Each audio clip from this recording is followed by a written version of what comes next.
He treated her like she was invisible while bragging about his success to impress investors. When her shift ended and she walked in with 4-year-old triplet girls in matching dresses, his confident facade crumbled as paternity papers landed on his table. But before we dive into the full story, let me know where you're watching from and what time it is. Now subscribe to the channel and let's get started. The air carried promises of renewal as Boston emerged from winter's grip that spring day in 2008. But the hopeful season felt distant from the small Cambridge apartment Shayla Thompson called home. Sitting on the edge of her bed, she stared at the plastic stick in her trembling hands, the 2 pink lines unmistakable in their declaration. "Positive," she whispered, her voice barely audible even in the quiet room. At 23, Shayla had meticulously planned every aspect of her life since leaving Roxbury. First-generation college student, scholarship recipient, dean's list every semester despite working 30 hours weekly. But this single pink line alongside its confirmatory partner was no part of her carefully constructed path toward stability. She checked her watch. Dylan would be back from campus soon. Her boyfriend of 2 years was finishing his final semester at Harvard, while she completed her junior year at Boston University. Their relationship had surprised many, the privileged white son of Boston aristocracy and the hard-working black girl from Roxbury who'd fought her way into higher education. Yet for 2 years, they'd existed in a bubble where those differences seemed to dissolve in their shared ambitions and genuine connection. Or so she believed. Her phone buzzed with a text. "Almost home. Big news." Shayla took a deep breath, tucked the pregnancy test into her pocket, and tried to calm her racing heart. They would figure this out together. Dylan loved her. They had talked about a future, hadn't they? Not explicitly about marriage or children, but about being partners in life's journey. Surely this unexpected detour wouldn't derail them completely. 20 minutes later, the apartment door burst open. Dylan Miller strode in, his tall frame vibrating with excitement, blue eyes brilliant beneath perfectly styled sandy hair. Even now, Shayla marveled at how effortlessly handsome he looked in his rumpled Oxford shirt and faded jeans that probably cost more than her entire wardrobe. "Shay, it came!" He waved an envelope triumphantly. "Harvard Business School! I got in!" His enthusiasm was contagious, momentarily pushing aside her anxiety. "Dylan, that's amazing! I knew you would!" He pulled her into an embrace, lifting her off her feet in a circle. "This is it, Shay. This is everything I've been working for. 2 years of MBA, then straight to either Goldman or launching my own investment firm. In 5 years, I'll be running my own company." He kissed her forehead. "And it's all falling into place exactly how I planned." The words, "exactly how I planned," hung in the air between them as he finally noticed her muted reaction. "What's wrong? Aren't you happy for me?" Dylan's brow furrowed, his celebration faltering. Shayla took a deep breath and pulled the pregnancy test from her pocket. I have news too." Dylan's eyes fixed on the plastic stick. His expression transformed from confusion to recognition to something that made Shayla's stomach clench. Calculation. Pure, cold calculation, as if she'd presented him with an unexpected business problem to solve. "I'm pregnant," she said, her voice nearly a whisper. The silence stretched between them like a widening chasm. Dylan stepped back, running his hand through his carefully tousled hair. He paced to the window, then back to the kitchenette counter, keeping physical distance between them. "How certain are you?" he finally asked, his tone eerily businesslike. "The test is 99% accurate. I'm about 6 weeks along." Dylan nodded mechanically. "And you're sure it's—" "Yes, it's yours," she cut in sharply, hurt flashing across her face. "How can you even ask me that?" He raised his hands defensively. "I had to ask. This is significant." Another long pause filled the room as Dylan stared at the Harvard acceptance letter still clutched in his left hand, then back at Shayla and the pregnancy test. "This doesn't fit my timeline, Shay," he finally said, his voice measured and controlled. Harvard, MBA, my career trajectory. A child would destroy all of that. Shayla felt as though she'd been doused in ice water. Our child, Dylan, our child would destroy your plans? He winced at the word our, but continued, his tone clinical. Be realistic, Shayla. I have a very specific path ahead. Business school, connections, the right social circles. My family has expectations. This would derail everything. So what are you saying? Shayla's voice rose slightly, her hand instinctively moving to her still flat stomach. Dylan looked at her directly then, his blue eyes cooling from summer sky to winter ice. I'm saying that a girl from Roxbury and a baby don't fit into the future I've mapped out. My parents, my colleagues, the circles I need to move in. He gestured vaguely with his hands. It just won't work. Each word landed like a physical blow. A girl from Roxbury? Is that all I am to you after 2 years? You were fun, Shayla. Really, you were. You're smart, beautiful, ambitious, but I always knew this was temporary. The casual past tense struck her like a slap. Temporary? We've been together for 2 years. You brought me home for Christmas. Dylan sighed, looking momentarily uncomfortable.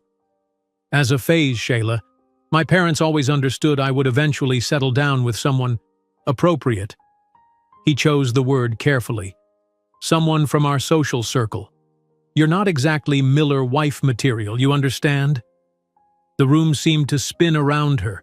Every loving word, every promise, every intimate moment between them suddenly recontextualized as something cheap and disposable. She wasn't a person to him. She was an experience, a liberal experiment before returning to his predetermined path. Get out, Shayla whispered, tears threatening but held back by sheer will. Shayla, don't be dramatic. We need to discuss this rationally. Get out, she shouted, her voice breaking. Take your Harvard letter and your plans and your appropriate future and get out of my apartment. Dylan grabbed his jacket, pausing at the door. You need to think clearly about this, Shay. Call me when you're ready to discuss practical solutions. The door closed behind him with a quiet click that somehow hurt more than a slam would have. Shayla sank to the floor, arms wrapped around her middle, rocking slightly as reality crashed around her. For the first time in her life, all her careful planning, all her hard work, all her determination seemed utterly insufficient against the mountain now looming before her. 3 days later, Shayla moved mechanically through her shift at Seaport Harbor, an upscale restaurant where she worked as a waitress to cover tuition costs. Her manager had already reprimanded her twice for distraction, but she could barely focus on the wealthy patrons and their elaborate orders. She hadn't heard from Dylan since their confrontation, her calls and texts unanswered. Table 12 requested you specifically, her co-worker mentioned, nodding toward the corner. Shayla's heart lurched when she saw Dylan sitting there, impeccably dressed in a navy blazer, scrolling through his phone with an air of casual detachment. She considered asking someone else to take the table but knew a confrontation was inevitable. Better here, where she had to maintain professionalism, than another emotional scene in private. Good evening, sir. Can I get you something to drink? She kept her voice neutral, pad ready, as if he were any customer. Dylan looked up, his expression unreadable. Just water, thanks. I won't be staying long. When she returned with his water, he motioned for her to sit. I can't. I'm working, she replied stiffly. It'll just take a minute. Please.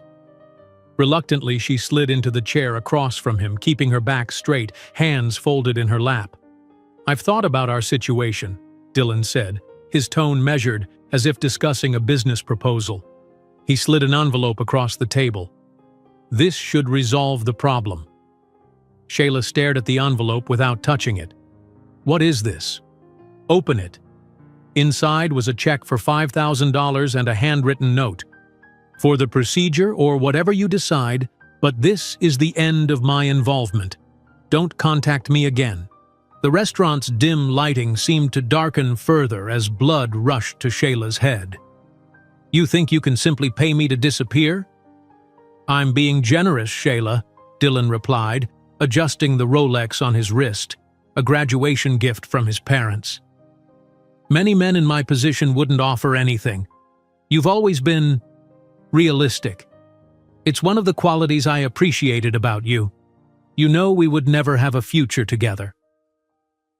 His words were calm, reasonable even, which made them all the more devastating. "Why not?"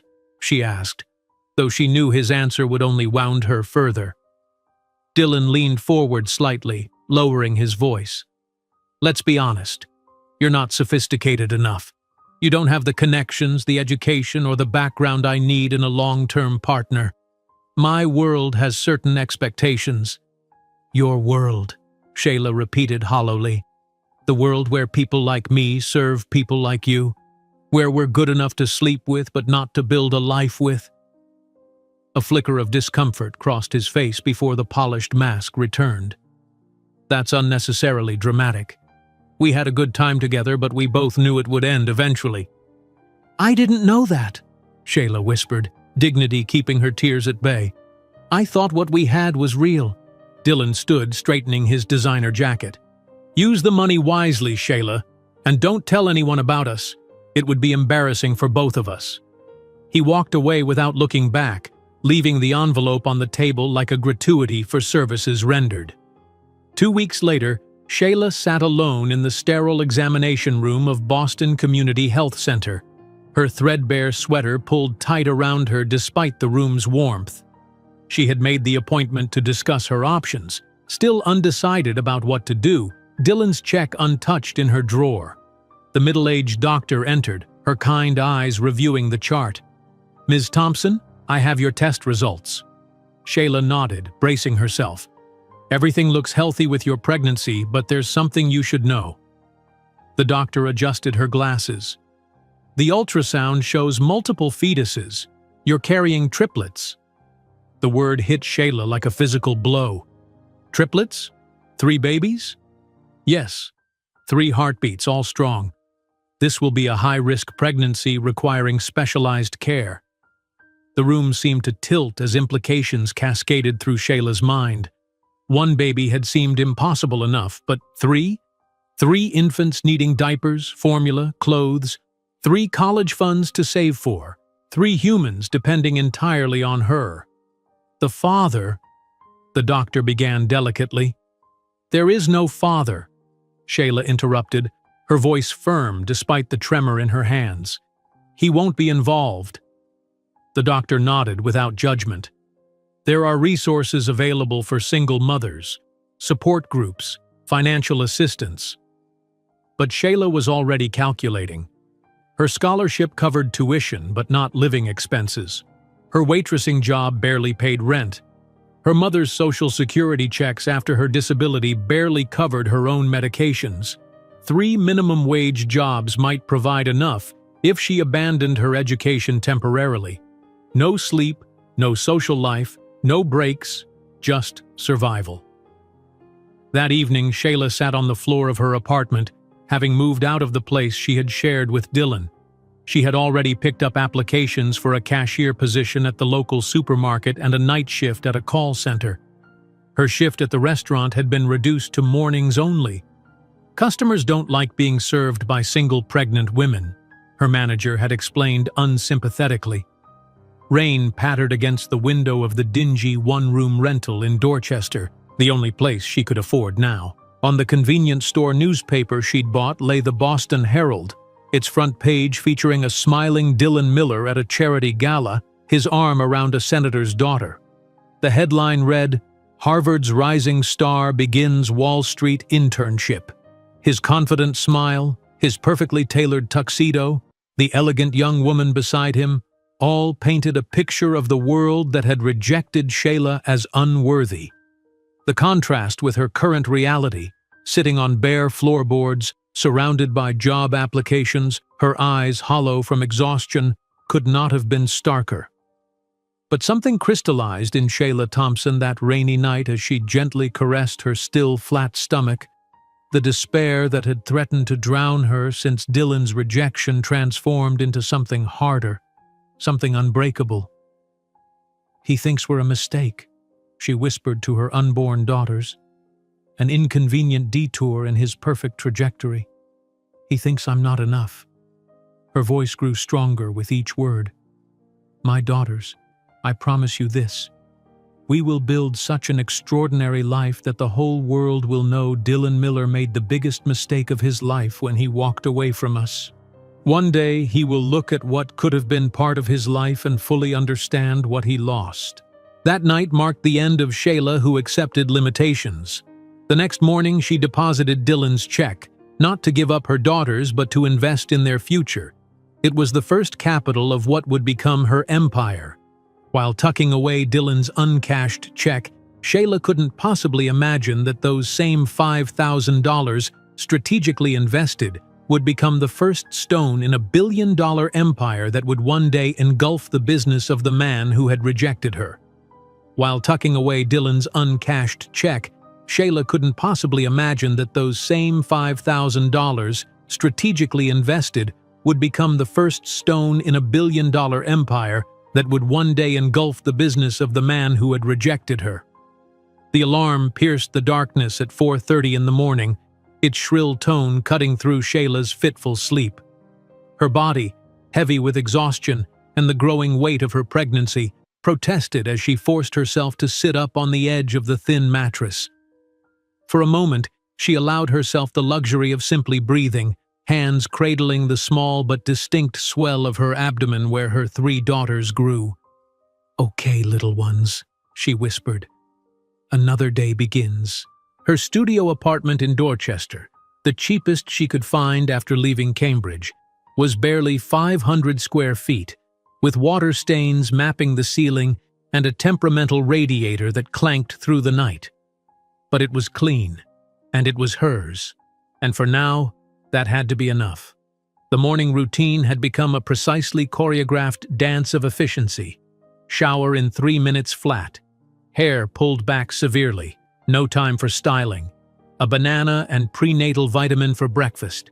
The waitress uniform laid out the night before, now requiring safety pins to accommodate her 14-week belly. By 5:15, Shayla was at the bus stop, her breath forming clouds in the chilly spring air. An elderly woman who worked cleaning offices downtown nodded in silent solidarity. Another person whose day began while the privileged still dreamed. The Harborview restaurant opened at 6:30 for the breakfast crowd. Businessmen with expense accounts and tourists willing to pay $25 for Eggs Benedict. By 6, Shayla was tying her apron in the back room, listening to the manager's morning briefing. "Thompson," he called as the staff dispersed, "I've reassigned your section." Shayla looked up from her order pad. "Is there a problem with my tables, Mr. Levine?" The middle-aged man's eyes flicked to her stomach, then away. "We're moving you to sections 14 through 17, in the back." The worst tables in the house, far from the windows, close to the kitchen noise, typically reserved for walk-ins and tourists who wouldn't return anyway. Tables that guaranteed minimal tips. "May I ask why?" Her voice remained professional despite the knot forming in her throat. Mr. Levine shuffled uncomfortably. "Look, Thompson, you're a good server. Efficient, never late. But—" He gestured vaguely toward her midsection. "The customers in the front sections, they're regulars. Businessmen. They don't feel comfortable being served by a pregnant, unmarried—" He caught himself. "It's just not the image we want to project in our premium sections." The unspoken word hung between them. Unmarried, pregnant black woman. 3 strikes in Boston's still segregated social hierarchy. "I understand," she said quietly, though rage simmered beneath her calm exterior. She needed this job too desperately to fight. The morning shift stretched interminably. Her feet, already beginning to swell from pregnancy, throbbed in the mandatory non-slip shoes. The tables in her new section tipped poorly, if at all. By the time her shift ended at 2, she'd made just $28 in tips, barely enough to cover the day's bus fare and a modest lunch. There was no time to eat that lunch, however. She had exactly 23 minutes to reach Marketplace Foods, where her second job as a cashier began at 2:30. The supermarket uniform, a red polo shirt and khaki pants, no longer fit properly. She'd spent precious dollars on fabric to expand the waistband, sitting up after midnight with a needle and thread, her stitches clumsy but functional. The store manager had already warned her twice about her unprofessional appearance. "Thompson, you're on Register 4, barked the floor supervisor, a pimply 20-year-old who seemed to relish his minimal authority. "And try to pick up the pace today. Your line was backing up yesterday." "Yes, sir," Shayla replied mechanically, taking her position behind the counter. For the next 6 hours, she scanned groceries, making small talk with customers who rarely looked directly at her. Her back ached from standing, but cashiers weren't allowed to sit. When a wave of nausea hit, morning sickness cruelly persisted throughout the day. She had to breathe deeply and focus on the items passing under the scanner. At 4:15, during her mandated 15-minute break, Shayla sat on a milk crate in the back storeroom, unwrapping a peanut butter sandwich she'd prepared that morning. 3 bites in, another wave of nausea forced her to the employee bathroom, where she retched quietly, one hand braced against the stall door. "You okay in there?" called a concerned co-worker. "Fine," Shayla managed, rinsing her mouth at the sink. "Just pregnancy stuff." "My sister had terrible morning sickness too," the woman offered.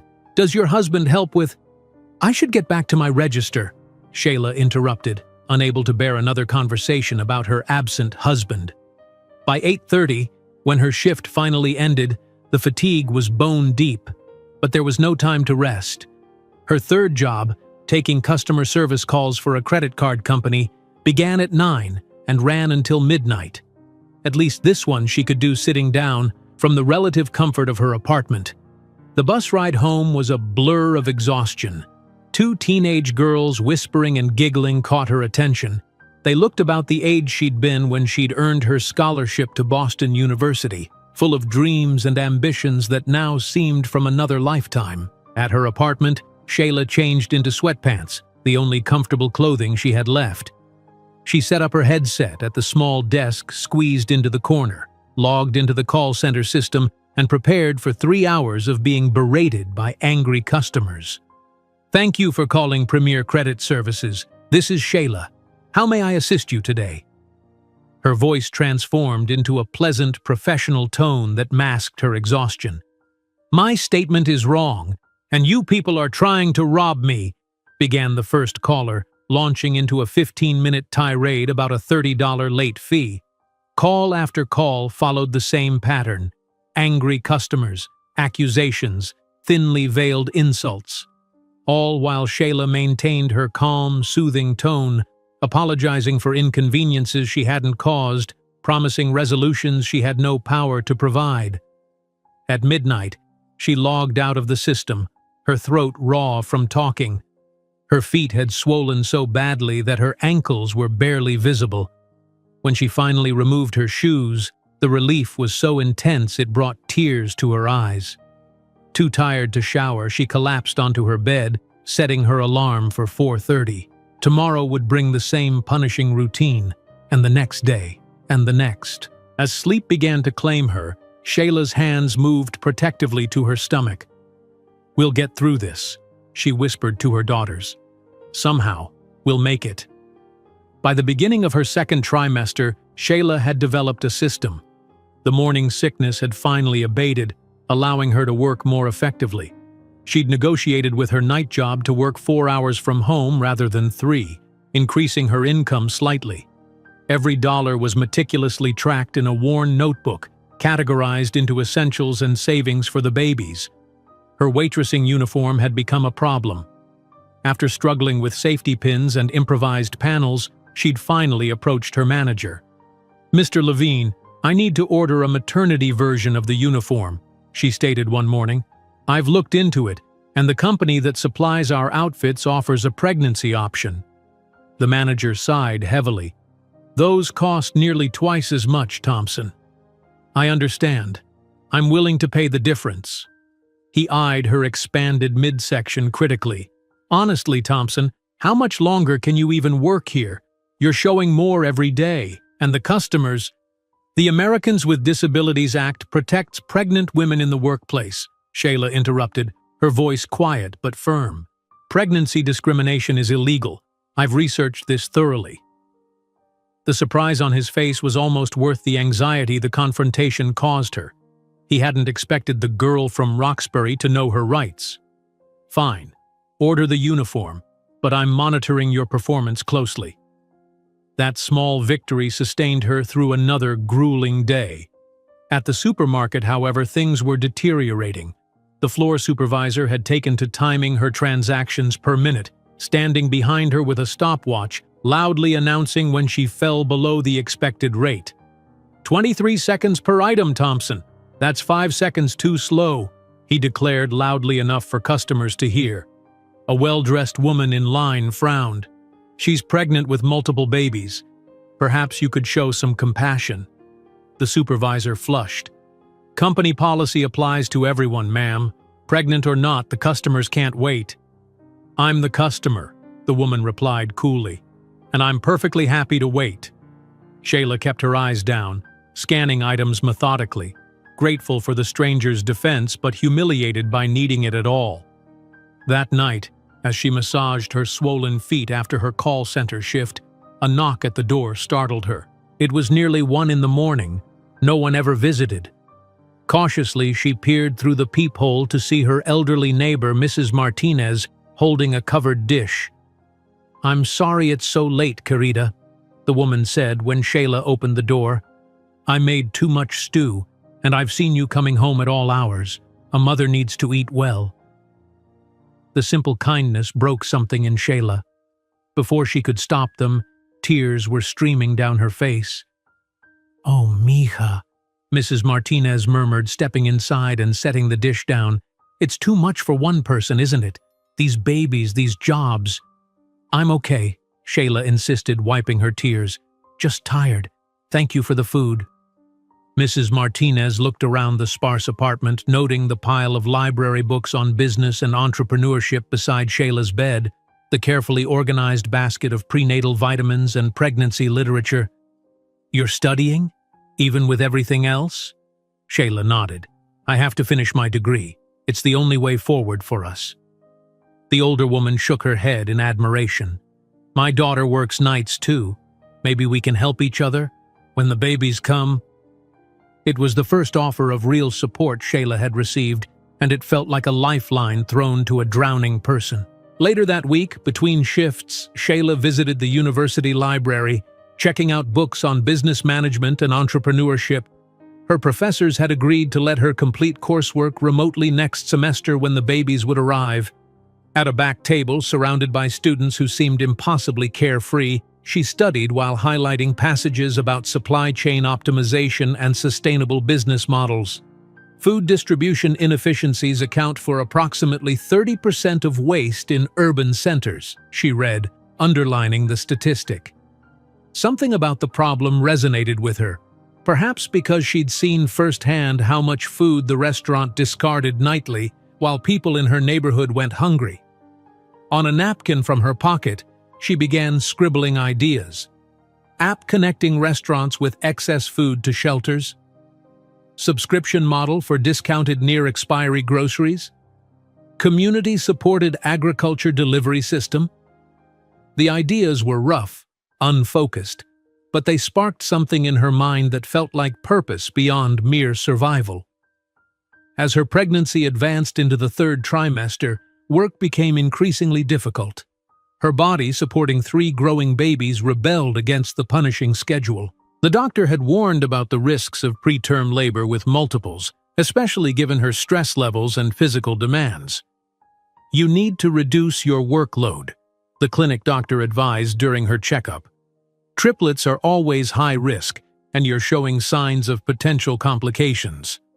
"I can't afford to work less," Shayla explained, the reality harsh but immutable.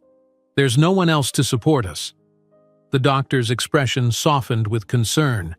"What about the father? Family?" "There is no father in the picture. My mother is on disability herself. It's just me." The doctor made a note in her file. "I'm referring you to a social worker who specializes in supporting single mothers with multiples. There may be programs that can help." On the bus ride home, Shayla dozed off, exhaustion claiming her briefly. A gentle hand shook her awake. "You're stopped, dear," said an elderly woman, her eyes kind. "Don't want you to miss it." "Thank you," Shayla mumbled, gathering her things and making her way to the door. She'd been falling asleep on buses, in break rooms, even standing up sometimes, her body desperately stealing moments of rest whenever possible. That night, she sat at her tiny kitchen table, counting coins from her tip jar and making calculations in her notebook. The social worker had connected her with a program that provided some baby essentials, diapers, formula, basic clothing. But the financial puzzle remained daunting. 3 babies meant 3 of everything, and her savings, while growing, wouldn't stretch far enough. As she worked the numbers, her gaze fell on a newspaper left behind by a previous tenant. There, on a wrinkled page, was Dylan's face, attending some society function, his arm around a blonde socialite. The caption identified her as Melissa Winthrop, daughter of Senator James Winthrop. Something twisted painfully in Shayla's chest. While she counted pennies to afford baby formula, he attended galas with senators' daughters. While she worked 3 jobs with swollen feet and an aching back, he leveraged family connections for career advancement. "You're not sophisticated enough," his voice echoed in her memory. "You don't have the connections, the education, or the background I need." Shayla closed the notebook with trembling hands. For a moment, despair threatened to overwhelm her. Then, almost defiantly, she reopened it to a fresh page and wrote at the top, 5-year plan.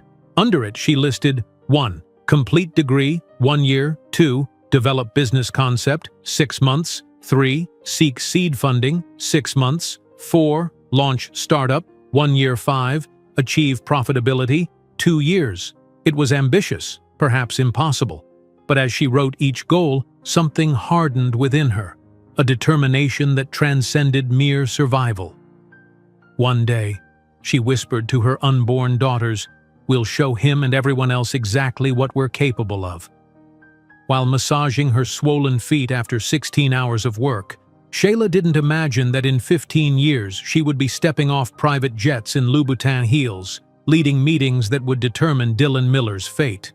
While massaging her swollen feet after 16 hours of work, Shayla didn't imagine that in 15 years she would be stepping off private jets in Louboutin heels, leading meetings that would determine Dylan Miller's fate. The first contraction hit without warning. Shayla gasped, clutching the edge of the supermarket checkout counter as pain radiated across her abdomen.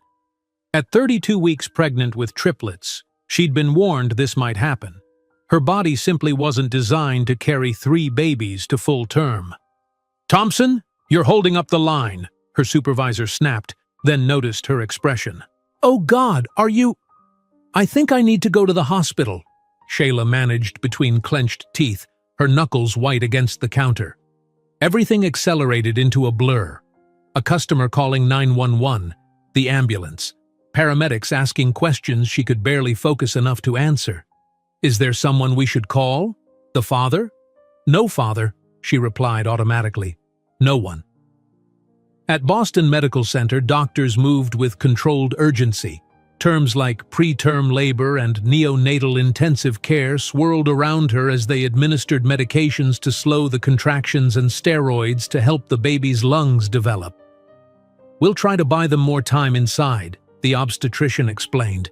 "But with triplets at 32 weeks, you should prepare yourself. They'll likely need to be delivered soon." Alone in the hospital room between monitoring sessions, Shayla reached for her phone with trembling fingers. Despite everything, some irrational part of her wanted to call Dylan to tell him his daughters might enter the world today. Her finger hovered over his contact, still there after all these months, before she set the phone down. Instead, she called Mrs. Martinez, who promised to bring her hospital bag and stay as long as needed, For 2 days, the medical team managed to stall the inevitable. On the third morning, however, Shayla woke to a rush of fluid and the unmistakable knowledge that her daughters had decided it was time. "The babies are coming now," she told the nurse who responded to her call button, surprising herself with how calm she sounded. Within minutes, the room transformed into a hive of activity. A team of neonatologists joined the obstetricians. Forms were thrust before her, risks were explained. And through it all, Shayla felt strangely detached, as if watching from above as they prepared her for an emergency C-section. In the operating room, bright lights blinded her as the anesthesiologist administered the spinal block. The sensation of numbness crept up her body, and then came the strange pressure as doctors worked behind the blue drape separating her from the view of her own abdomen. "I'm scared," she whispered to the nurse holding her hand. "You're doing great," the woman reassured her, squeezing gently. "Your babies are lucky to have such a strong mother." Moments later, a thin cry pierced the clinical atmosphere, followed by the announcement, "Baby A, female, time of birth 8:43 a.m. "She sounds strong," the nurse told Shayla, whose tears now flowed freely. "Baby B, female, 8:44 a.m. The second cry was fainter, more tentative. "Baby C, female, 8:45 a.m. The third baby made no sound at all, creating seconds of terrifying silence before a team member called out, "Respiratory assistance needed." "What's happening?" Shayla asked, panic rising. "Is she okay?" "They're working on her," the nurse explained. "Your smallest baby needs a little help starting out." The next minutes stretched into an eternity as Shayla caught only glimpses of tiny, wrinkled bodies being whisked to warming stations. The medical team worked with practiced efficiency, their voices a technical symphony of jargon and vital signs. "All three stabilized," someone finally announced. "Weights, 4 pounds 2 ounces, 3 pounds 14 ounces, and 3 pounds 8 ounces. "Can I see them?" Shayla asked, her voice breaking. A nurse brought each swaddled infant close enough for a brief glimpse, impossibly small bundles with translucent skin and wispy dark hair, before they were rushed to the NICU. Their faces, scrunched and reddish, held none of the chubby newborn features Shayla had imagined, yet they were the most beautiful sight she'd ever beheld. As they wheeled her to recovery, a nurse with a clipboard approached. "We need information for the birth certificates. The babies' names?" Shayla had decided months ago, during nights spent alone reading pregnancy books and dreaming of their future. Destiny, Hope, and Faith Thompson. "And the father's name?" the nurse asked routinely. The question hung in the sterile air. Shayla could name him, legally bind Dylan to these children with a stroke of pen, force him to acknowledge what he'd discarded. But that would tie them forever to a man who saw them as inconvenient mistakes. "There is no father," she stated firmly. "Just leave that section blank." The nurse's expression betrayed a moment of judgment before professionalism reasserted itself. "As you wish." The NICU became Shayla's world for the next 6 weeks. Between brief shifts at work, she'd had to drop the telemarketing job but clung desperately to the other two. She spent every possible moment in the sterile environment of beeping monitors and incubators. Each transparent box contained a tiny daughter, connected to tubes and wires that sustained their premature bodies. Destiny, the largest, graduated from breathing support first. Hope followed a week later. Faith, the smallest, fought hardest, her fragile lungs struggling to function independently. Shayla learned to navigate the frightening landscape of medical terminology, to read oxygen saturation levels, to understand bradycardia episodes. She memorized each doctor's assessment and each nurse's observations, becoming an expert in her daughter's care. "You're quite remarkable," commented Dr. Chen, the lead neonatologist, finding Shayla asleep in the uncomfortable chair beside Faith's incubator at 2 in the morning. "Most parents can't maintain this level of presence, especially single parents." "I don't have a choice," Shayla replied simply. "They only have me."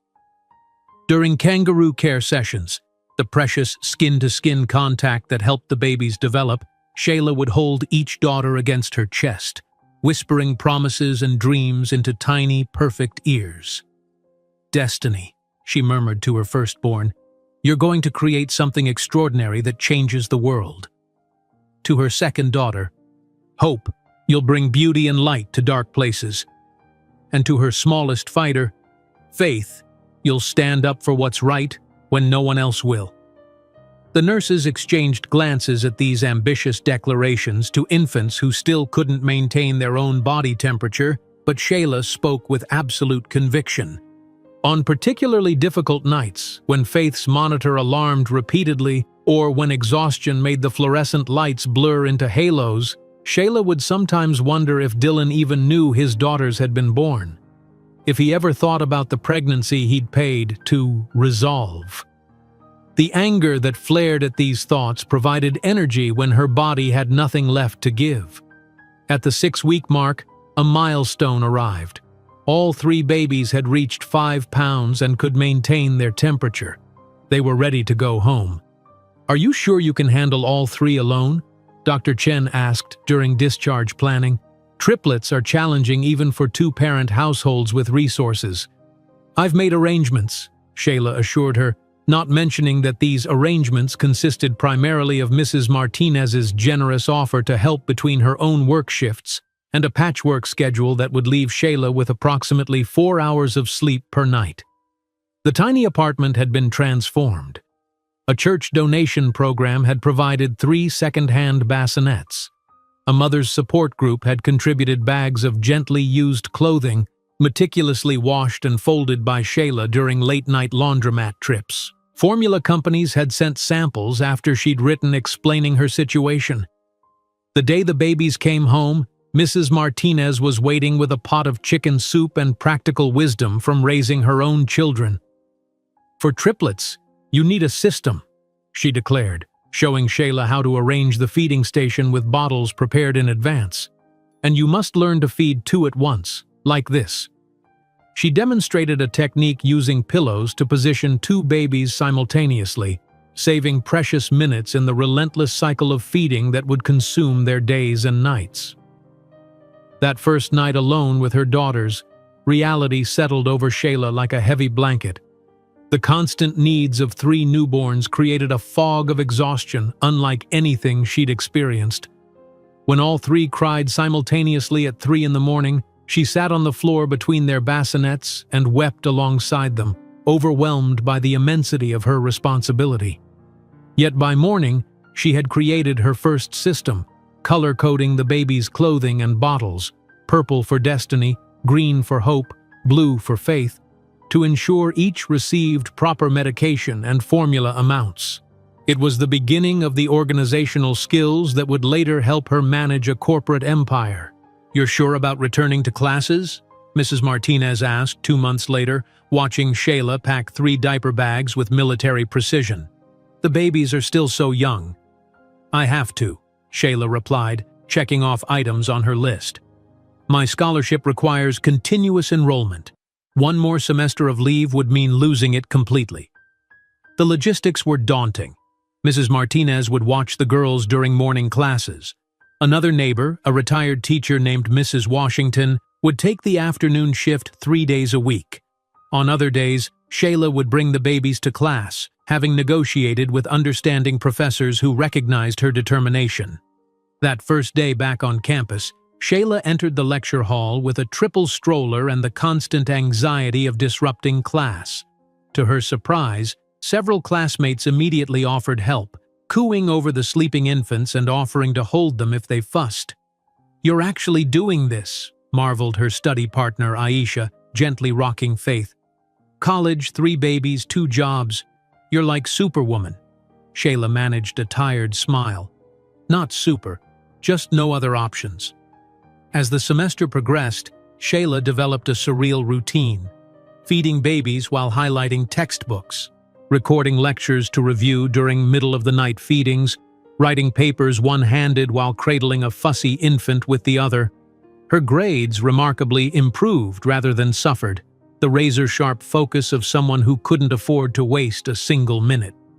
Dr. Eleanor Winters, her business strategy professor, noticed.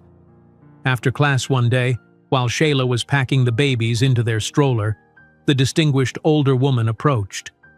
"Ms. Thompson, your analysis of the case study was exceptional today," she said, helping to secure Hope's blanket against the spring breeze. "Particularly your insights on resource allocation in constrained environments."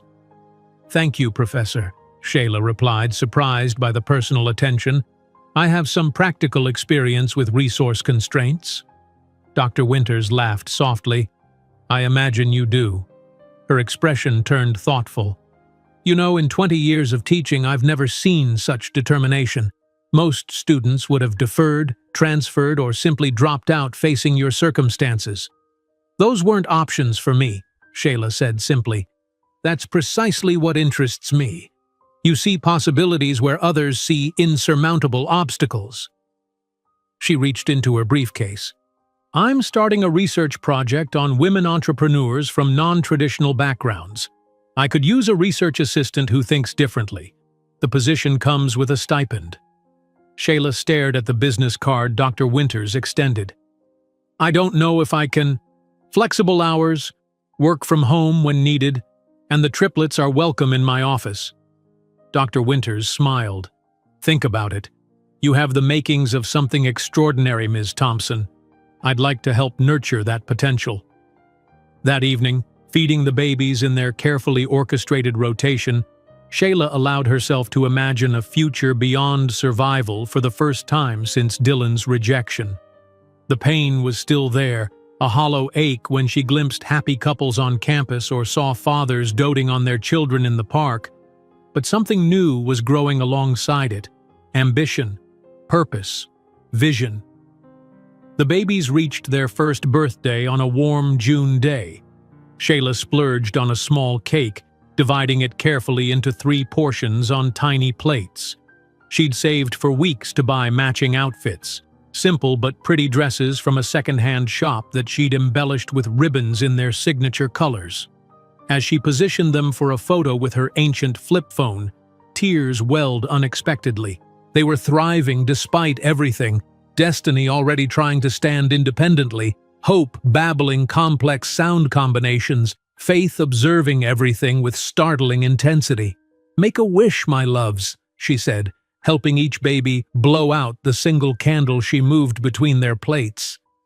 That night, after they were asleep, Shayla opened her laptop, a refurbished model Dr. Winters had helped her acquire, and began working on her class project.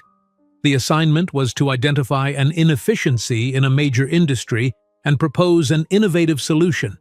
Her focus: food waste in the restaurant industry. Her thoughts kept returning to her days at Harbor View, where perfectly good food was discarded nightly while shelters across the city struggled to feed their residents. There had to be a better system, a way to connect excess with need efficiently. As she typed, concepts began taking shape: a mobile application, real-time inventory tracking, volunteer transportation networks. The idea energized her, keeping her working well past midnight despite knowing the babies would wake before dawn. Dr. Winters's reaction to her project outline the next day was immediate and enthusiastic. "This isn't just a class project, Shayla. This could be a viable business model with real social impact." "It's just an idea," Shayla demurred, bouncing Faith on her knee during their office meeting. "The best businesses start as just ideas," Dr. Winters countered, "and yours addresses a genuine market inefficiency with a scalable solution." She tapped the paper thoughtfully. "You know, I'm hosting a small gathering next month for female entrepreneurs and investors. You should present this concept." "Me? Present to investors?" Shayla laughed nervously. "Professor, I'm a junior with triplets and no business experience." "You have something more valuable than experience: authentic insight and untapped perspective." Dr. Winters smiled as Hope crawled determinedly toward a bookshelf. "Besides, you're raising 3 babies while maintaining a 3.9 GPA and working 2 jobs. If that's not entrepreneurial spirit, I don't know what is." As she gathered her daughters and research materials, Shayla felt something unfamiliar stirring. Not just determination or necessity, but genuine excitement about the future.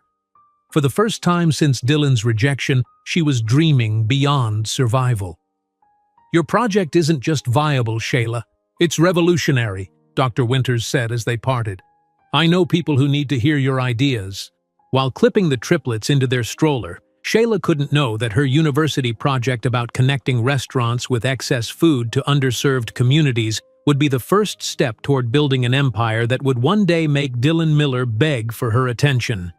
While clipping the triplets into their stroller, Shayla couldn't know that her university project about connecting restaurants with excess food to underserved communities would be the first step toward building an empire that would one day make Dylan Miller beg for her attention. The auditorium erupted in applause as Shayla Thompson crossed the stage, her black graduation gown flowing behind her. At 26, she had done what many considered impossible, completed her business degree with honors while raising triplet daughters. In the front row, 3-year-old Destiny, Hope, and Faith clapped enthusiastically, their matching yellow dresses bright spots among the sea of formal attire. "That's my mommy!" Destiny announced loudly, causing ripples of appreciative laughter around them. Mrs. Martinez, who sat with the girls, gently shushed them while beaming with grandmotherly pride. "Yes, mijas, that's your very smart mommy." As Shayla accepted her diploma, she scanned the audience briefly, a habit she couldn't break. No matter how illogical, some part of her still half expected to see Dylan there, witnessing what she'd accomplished, despite his dismissal. Instead, she found Dr. Winters' encouraging smile and her daughter's excited waves. Those tiny hands raised in celebration meant more than any recognition from the man who deemed them unworthy of his future. After the ceremony, as families gathered for photographs and celebrations, Shayla knelt to embrace her daughters, their small arms tangling around her neck. "Are you a doctor now, Mommy?" asked Hope, always fascinated by titles and achievements. Shayla laughed, adjusting the plastic barrette in Hope's curls. "Not a doctor, sweetheart. I have a business degree now. It means I can build something important for us." "Like a castle?" Faith suggested seriously. "Something even better," Shayla promised, gathering them close. "Something that will help people and secure our future." Dr. Winters approached, elegant in her academic regalia. "Your daughters stole the show," she observed warmly. 3 perfect graduation gifts." "The best kind," Shayla agreed, standing to accept her mentor's congratulatory embrace. "I have someone who wants to meet you," Dr. Winters said, gesturing to an Asian man in his 50s, impeccably dressed in a tailored suit. "Shayla Thompson, meet Robert Chen of Aurora Ventures. He's the angel investor I told you about." Shayla's heart skipped. Dr. Winters had mentioned this possibility, an introduction to a potential investor interested in her food redistribution concept, but she hadn't dared hope it would materialize so quickly. "It's an honor, Mr. Chen," she began, extending her hand professionally despite her inner nervousness. Before she could continue, Faith tugged insistently at her gown. "Mommy, Destiny needs the bathroom." "Right now," emphasized Hope, the designated spokesperson for emergencies. Robert Chen's eyes crinkled with amusement as he took in the scene, the new graduate with 3 determined toddlers anchored to her legs. "Perhaps we could schedule a proper meeting next week," Shayla suggested, professional composure warring with maternal reality. "Absolutely," Chen replied easily. "Dr. Winters speaks very highly of both you and your concept. I look forward to seeing your business plan." As she navigated the crowded bathroom with 3 toddlers, helping each one while keeping the others from touching every surface, Shayla mentally calculated how many hours it would take to polish her business plan to investor standards. She'd been refining it between feedings and bedtime stories for months, but presenting to a real investor required perfection. 2 weeks later, Shayla sat across from Robert Chen in a sleek conference room, a stark contrast to her usual environments of university classrooms and playground benches.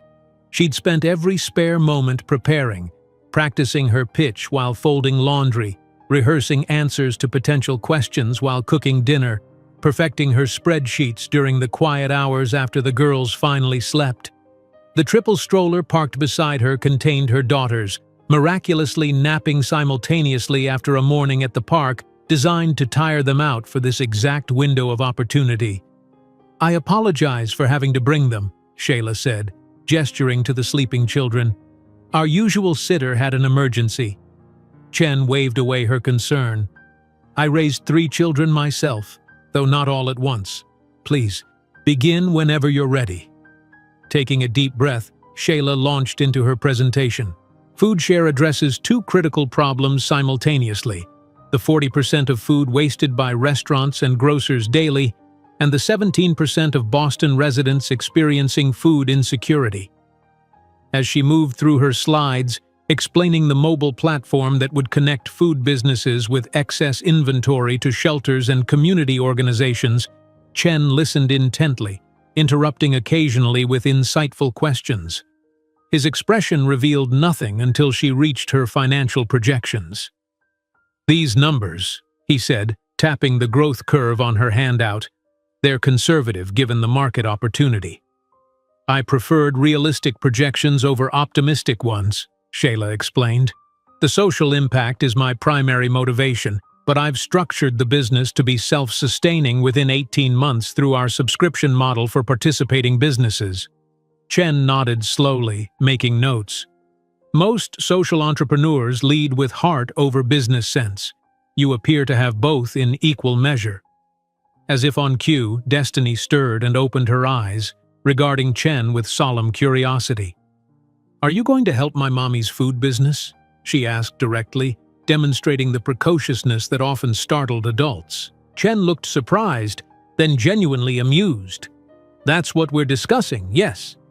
"Good," Destiny declared, "because mommy works very hard and her idea will help hungry people."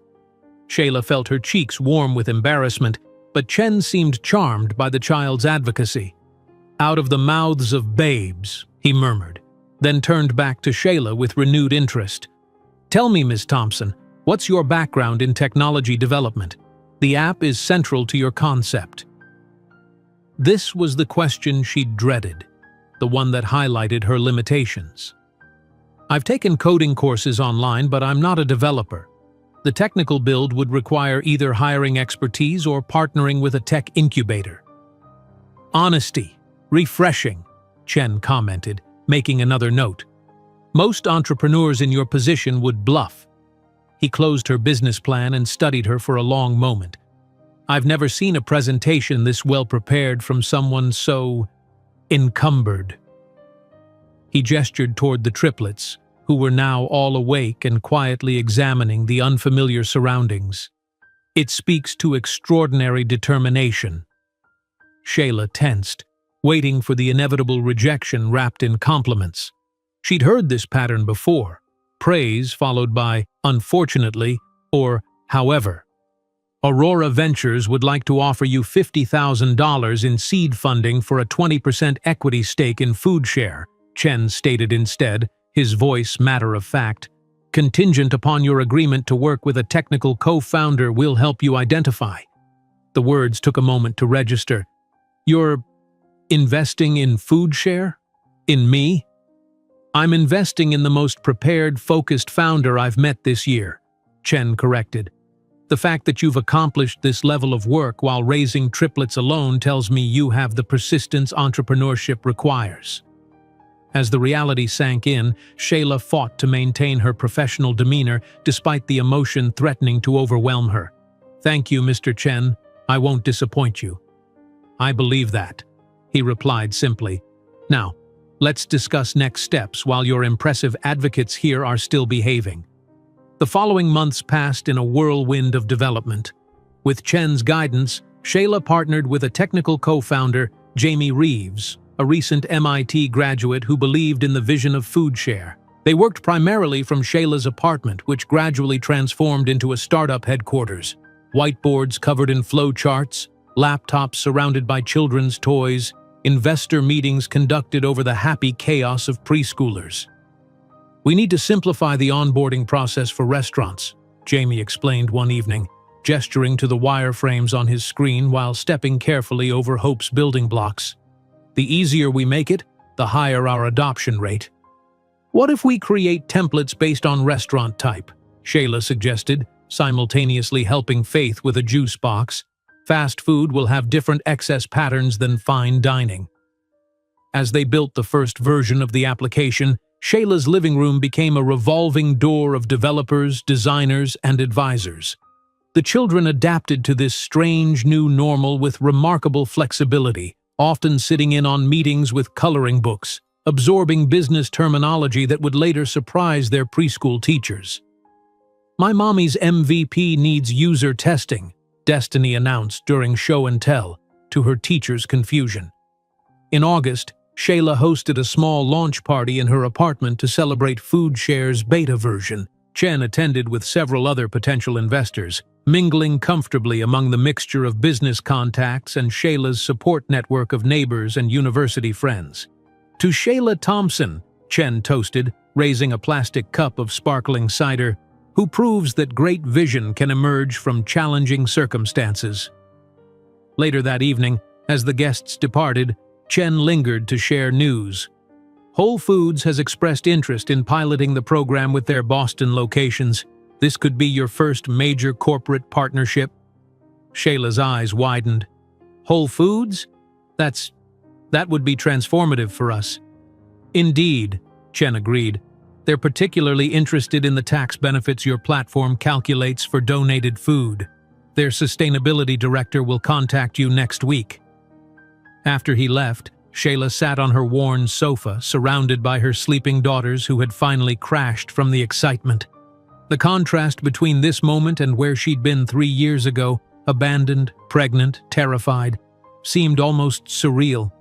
For the first time, the future she'd promised her daughters felt tangibly possible rather than merely defiant hope. The first year of FoodShare's operation exceeded even Shayla's carefully conservative projections. The Whole Foods partnership led to connections with other conscious retailers. A feature in the Boston Globe highlighting the app's impact on local hunger initiatives generated significant public interest. By year's end, they had connected over 50 restaurants and grocers with 23 community organizations, redirecting more than 20,000 pounds of food from landfills to people in need. "We need to hire someone to manage restaurant relationships," Shayla told Jamie during their weekly strategy meeting. They'd graduated from her living room to a small office in a shared workspace, though the girls still occasionally accompanied her when childcare arrangements fell through. "I can't keep doing site visits with our current growth rate." "Agreed," Jamie nodded, updating their hiring priorities spreadsheet. "And we should start thinking about the next funding round. Chen says we're ready for proper venture capital if our current trajectory holds." The mention of venture capital simultaneously excited and terrified Shayla. It meant growth potential but also increased scrutiny, expectations, and pressure. She'd researched the statistics. Less than 2% of venture funding went to women founders, and the percentage for Black women was vanishingly small. As if reading her thoughts, Jamie added, "You know, your story is becoming one of our strongest assets. Single mother of triplets creating a technology that's genuinely helping communities. Investors eat that narrative up." Shayla frowned slightly. "I don't want to leverage my children or our struggles for funding." "Not leveraging," Jamie clarified. "Just acknowledging that your perspective as a founder is uniquely valuable precisely because it's not the standard privileged tech bro story." Later that week, Shayla was invited to speak at a local entrepreneurship event. As she prepared the girls for the evening, their first public appearance as the FoodShare family, she carefully explained what would happen. "People might take our picture and they'll ask Mommy about the food app," she told them as she braided Hope's hair. "You three just need to be your wonderful selves." "Can I talk about the food waste statistics?" asked Destiny seriously, having memorized several facts from overhearing countless pitches. Shayla laughed. "Maybe let Mommy handle the statistics tonight." At the event, Shayla was surprised to find herself featured prominently in the program. When she took the stage, the moderator introduced her as the rising star of Boston's social enterprise scene. The audience, primarily composed of business students and local entrepreneurs, listened attentively as she explained FoodShare's mission and technology. "What inspired you to create this solution?" the moderator asked. Shayla paused, considering her answer carefully. "Necessity," she finally said. "When you're struggling to feed your own family while witnessing massive food waste in your workplace, the inefficiency becomes impossible to ignore. The best innovations often come from those experiencing the problems firsthand." Afterward, several attendees approached her with business cards and questions.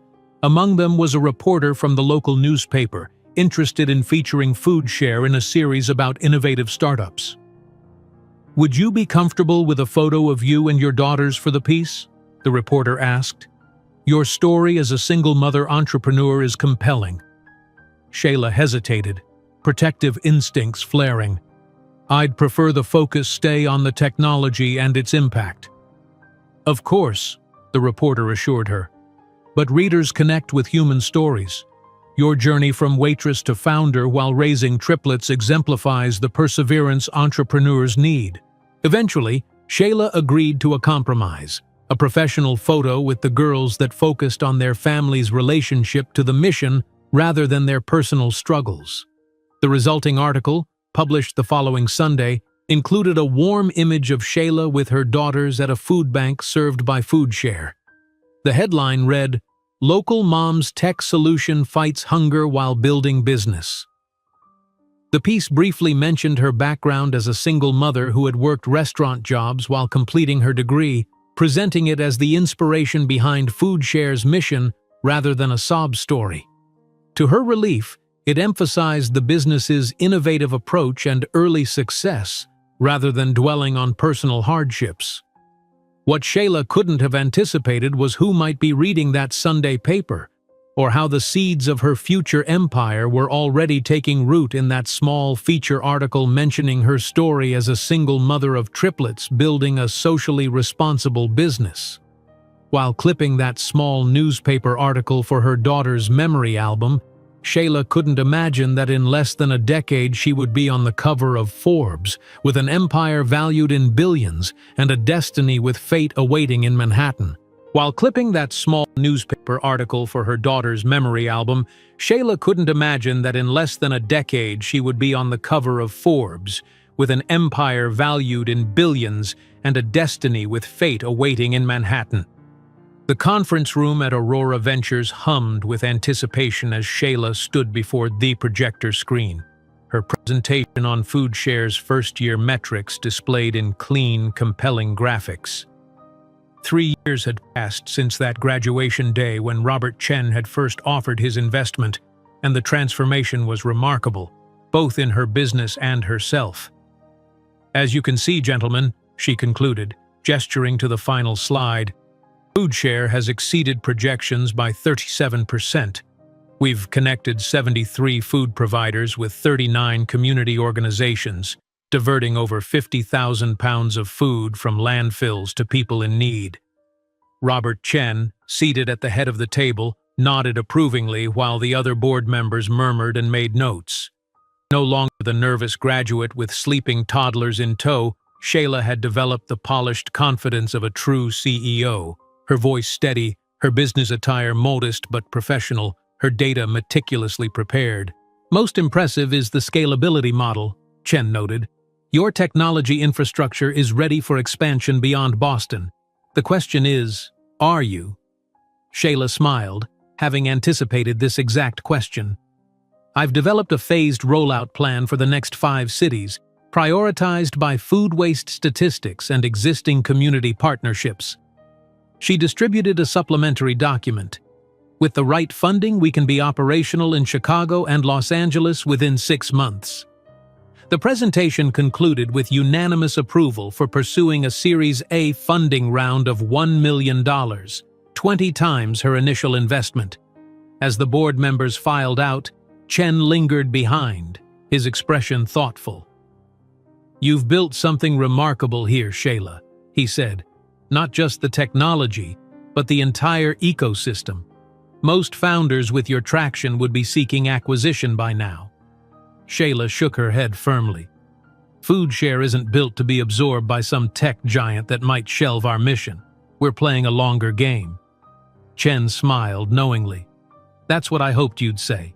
The investors I'm introducing you to next week feel the same way. They're looking for vision, not just quick returns." Outside the gleaming office building, Shayla checked her watch, just enough time to make it to the girls' elementary school for pickup. At 6 years old, the triplets were now in first grade, their individual personalities blossoming in ways that constantly amazed her. When she arrived at the school playground, the familiar sight of her daughters lifted the weight of business concerns from her shoulders. Destiny sat cross-legged under a tree, intensely focused on a book about space that seemed too advanced for her age. Hope, always social, was organizing some elaborate game with classmates, her hands gesturing animatedly. Faith stood apart, mediating what appeared to be a dispute between two other children, her expression serious beyond her years. "Mommy!" Hope spotted her first, abandoning her game to race across the playground. The others followed quickly, 3 distinct versions of the same beautiful face lighting up with joy. That evening in their small but comfortable apartment, a significant upgrade from the Dorchester studio but still modest by Boston standards, Shayla helped with homework while simultaneously reviewing investment proposals on her laptop. The girls had grown accustomed to sharing their mother with her growing business, understanding in their childlike way that her work was building their future. "Ms. Garcia said I should enter the state math competition," Destiny announced, pushing her completed worksheet aside. "She says I'm doing 5th grade math already." "That's wonderful, sweetheart," Shayla responded, making a mental note to speak with the teacher about additional enrichment opportunities. Destiny's mathematical aptitude had become increasingly evident, demanding challenges beyond the standard curriculum. Hope looked up from her drawing. "I finished my art project for the school display. Ms. Wilson said it might win a prize." Shayla examined the colorful creation, a surprisingly sophisticated depiction of people sharing food at a community table. "It's beautiful, Hope. You've captured exactly what FoodShare is about." Faith, always the most observant, studied her mother's face. "You look tired, Mommy. Did your business meeting go okay?" "It went very well," Shayla assured her, touched by her daughter's perceptiveness. "We're going to grow bigger soon, which means more work, but also more opportunity." Later, after tucking the girls into bed with their nightly ritual of stories and affirmations, Shayla sat at her kitchen table surrounded by spreadsheets and business plans. The pending Series A funding would transform FoodShare from a promising local startup to a legitimate contender in the food technology space.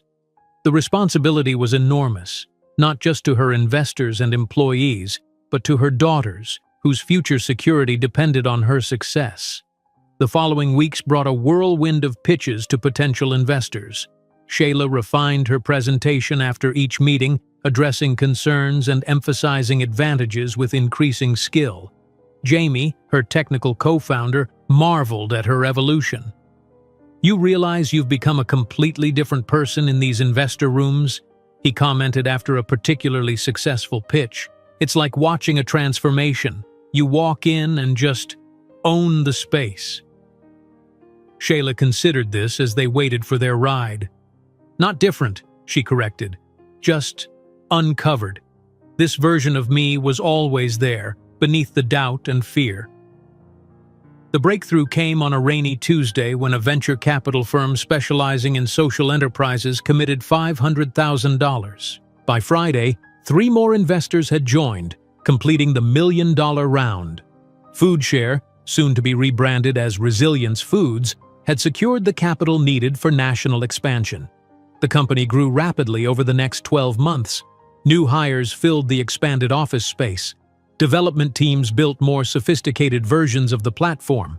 Sales representatives signed partnerships with restaurant chains and grocery conglomerates. Shayla's days became a blur of strategy sessions, investor updates, and recruitment interviews. Through it all, she maintained her commitment to being present for her daughter's milestones. She rearranged executive meetings to attend school performances, took conference calls from soccer sidelines, and designated Sundays as sacred family time. regardless of business demands. "How do you balance it all?" asked a new employee, a mother herself, observing Shayla seamlessly transition from a budget meeting to a video call with Destiny's science teacher. "I don't," Shayla admitted candidly. "Some days the business gets shortchanged. Some days the girls do. The trick is making sure nothing important gets missed on either side." This philosophy extended to her hiring practices. Resilience Foods became known for its family-friendly policies, flexible hours, remote work options, and an office environment where employees' children were welcome in emergencies. The result was fierce loyalty from a team that included many parents returning to the workforce after raising children. As the company's profile rose, so did media interest in its founder's story. Shayla carefully navigated interview requests, agreeing only to those focused on the business rather than her personal journey. She had no interest in becoming a media personality or having her daughter's privacy invaded. When the girls did appear at company events, it was on their terms and with clear boundaries. One spring afternoon, Shayla was reviewing expansion plans for the Chicago office when her assistant interrupted with a magazine. "The new issue of Business Innovators just arrived," she said, placing it on the desk. "You're mentioned in their Entrepreneurs Revolutionizing Traditional Industries feature." Shayla flipped to the article, scanning its profiles of disruptive founders. The piece about Resilience Foods was substantial, a full page describing their technology platform and impact metrics. A small photo showed her speaking at a recent conference, looking confident in a simple but elegant blazer, her natural hair styled professionally. What caught her eye, however, was another profile several pages later. Under Financial Sector Innovators was a familiar face. Dylan Miller, founder of a new boutique investment firm called Miller Ventures. The photo showed him in an expensive suit, leaning casually against a sleek desk, the Manhattan skyline visible through floor-to-ceiling windows behind him. Miller Ventures specializes in early-stage investments for traditional sectors seeking digital transformation, the caption read. Founder Dylan Miller, Harvard Business School alum, brings old money wisdom to new market opportunities. Shayla stared at the image, a complex wave of emotions washing over her. He looked older, of course, fine lines around his eyes, a touch of distinguished gray at his temples, but still carried that unmistakable air of entitled confidence. The article praised his meteoric rise in New York financial circles and impeccable social connections that gave his firm an edge with elite clients. "You're not sophisticated enough," his voice echoed from the past. "You don't have the connections, the education, or the background I need." She closed the magazine, her jaw tightening. Those words had once cut her to the core. Now they fueled a quiet determination. While Dylan had leveraged family connections and social privilege to build his venture, she had created something from nothing, overcoming obstacles he couldn't begin to comprehend. That evening, Shayla arrived home to find Faith sitting thoughtfully at the dining table, her homework spread before her. "What's on your mind, Faith?" Shayla asked, recognizing her daughter's contemplative expression. "We had career day at school," Faith explained. "Many parents talked about their jobs. David's dad is a banker who works on Wall Street. He wears expensive suits and makes lots of money." Shayla felt a peculiar tension, waiting for where this observation might lead. "Then I told everyone what you do," Faith continued, "how you built technology that helps hungry people get food that would be wasted, how you employ people who couldn't get jobs other places." "And?" Shayla prompted gently. "Everyone thought it was amazing. Even David's dad asked me questions afterward." Faith looked up with serious eyes. "Our family doesn't have a dad, but we have something better. We have you, and you're building something important." Tears threatened, but Shayla blinked them back. "Thank you, sweetheart. That means more than you know." 2 weeks later, an email arrived that would chart their next course. The subject line read, "Techstars Accelerator Program, Invitation to Apply." The prestigious startup accelerator in New York offered mentorship, connections, and potential funding that could catapult Resilience Foods to the next level. Shayla gathered the girls for a family meeting that evening, explaining the opportunity and what it might mean. "If we're accepted, we would need to move to New York for 3 months," she explained carefully. "It would mean a new school for you, temporarily, but it could help our company grow much bigger." "Would we live in a skyscraper?" Hope asked, eyes wide with excitement. "Not exactly," Shayla laughed. "Probably a small apartment in Brooklyn." Faith, ever practical, had more substantive questions. "Would we come back to Boston afterward? What about our friends?" "That depends on how things go," Shayla answered honestly. "It might make sense to keep a small office in New York if we make the right connections there." Destiny, who had been quietly absorbing the information, spoke up. "New York has better math and science programs. I researched it." Shayla smiled at her eldest by 2 minutes, unsurprised that she'd already investigated educational opportunities. "Yes, it does have excellent schools." The decision wasn't made lightly. Moving to New York meant entering Dylan's territory, the financial world where Miller Ventures operated.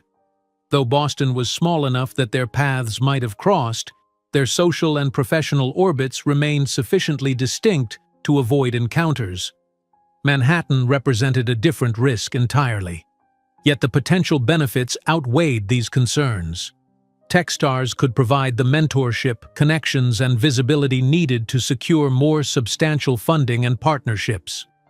After discussing it with her board and her daughters, Shayla submitted the application. When the acceptance came a month later, it arrived with an unexpected bonus. Techstars had partnered with a private academy that would provide scholarships for the girls during their stay.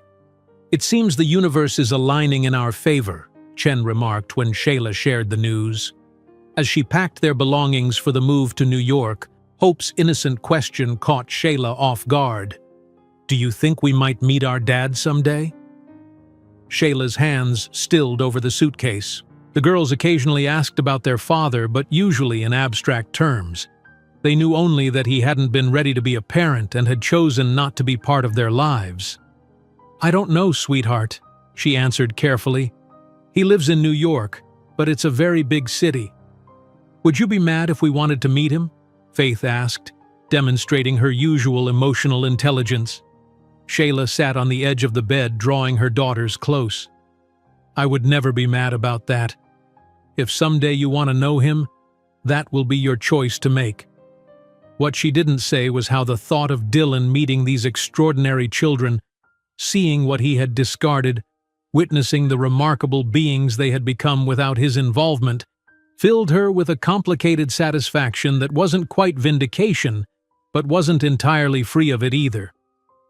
While packing their belongings for the move to New York, Shayla didn't know that she was inching geographically closer to Dylan's territory, whose own investment empire was beginning to gain notoriety on Wall Street, an inevitable encounter that fate was silently orchestrating. While packing their belongings for the move to New York, Shayla didn't know that she was inching geographically closer to Dylan's territory, whose own investment empire was beginning to gain notoriety on Wall Street, an inevitable encounter that fate was silently orchestrating. The bustling energy of Manhattan hit Shayla and the girls like a physical wave as they emerged from Penn Station 3 weeks later. Towering skyscrapers stretched toward the clouds, yellow taxis weaved aggressively through traffic, and the sidewalks pulsed with humanity moving at that distinctively urgent New York pace.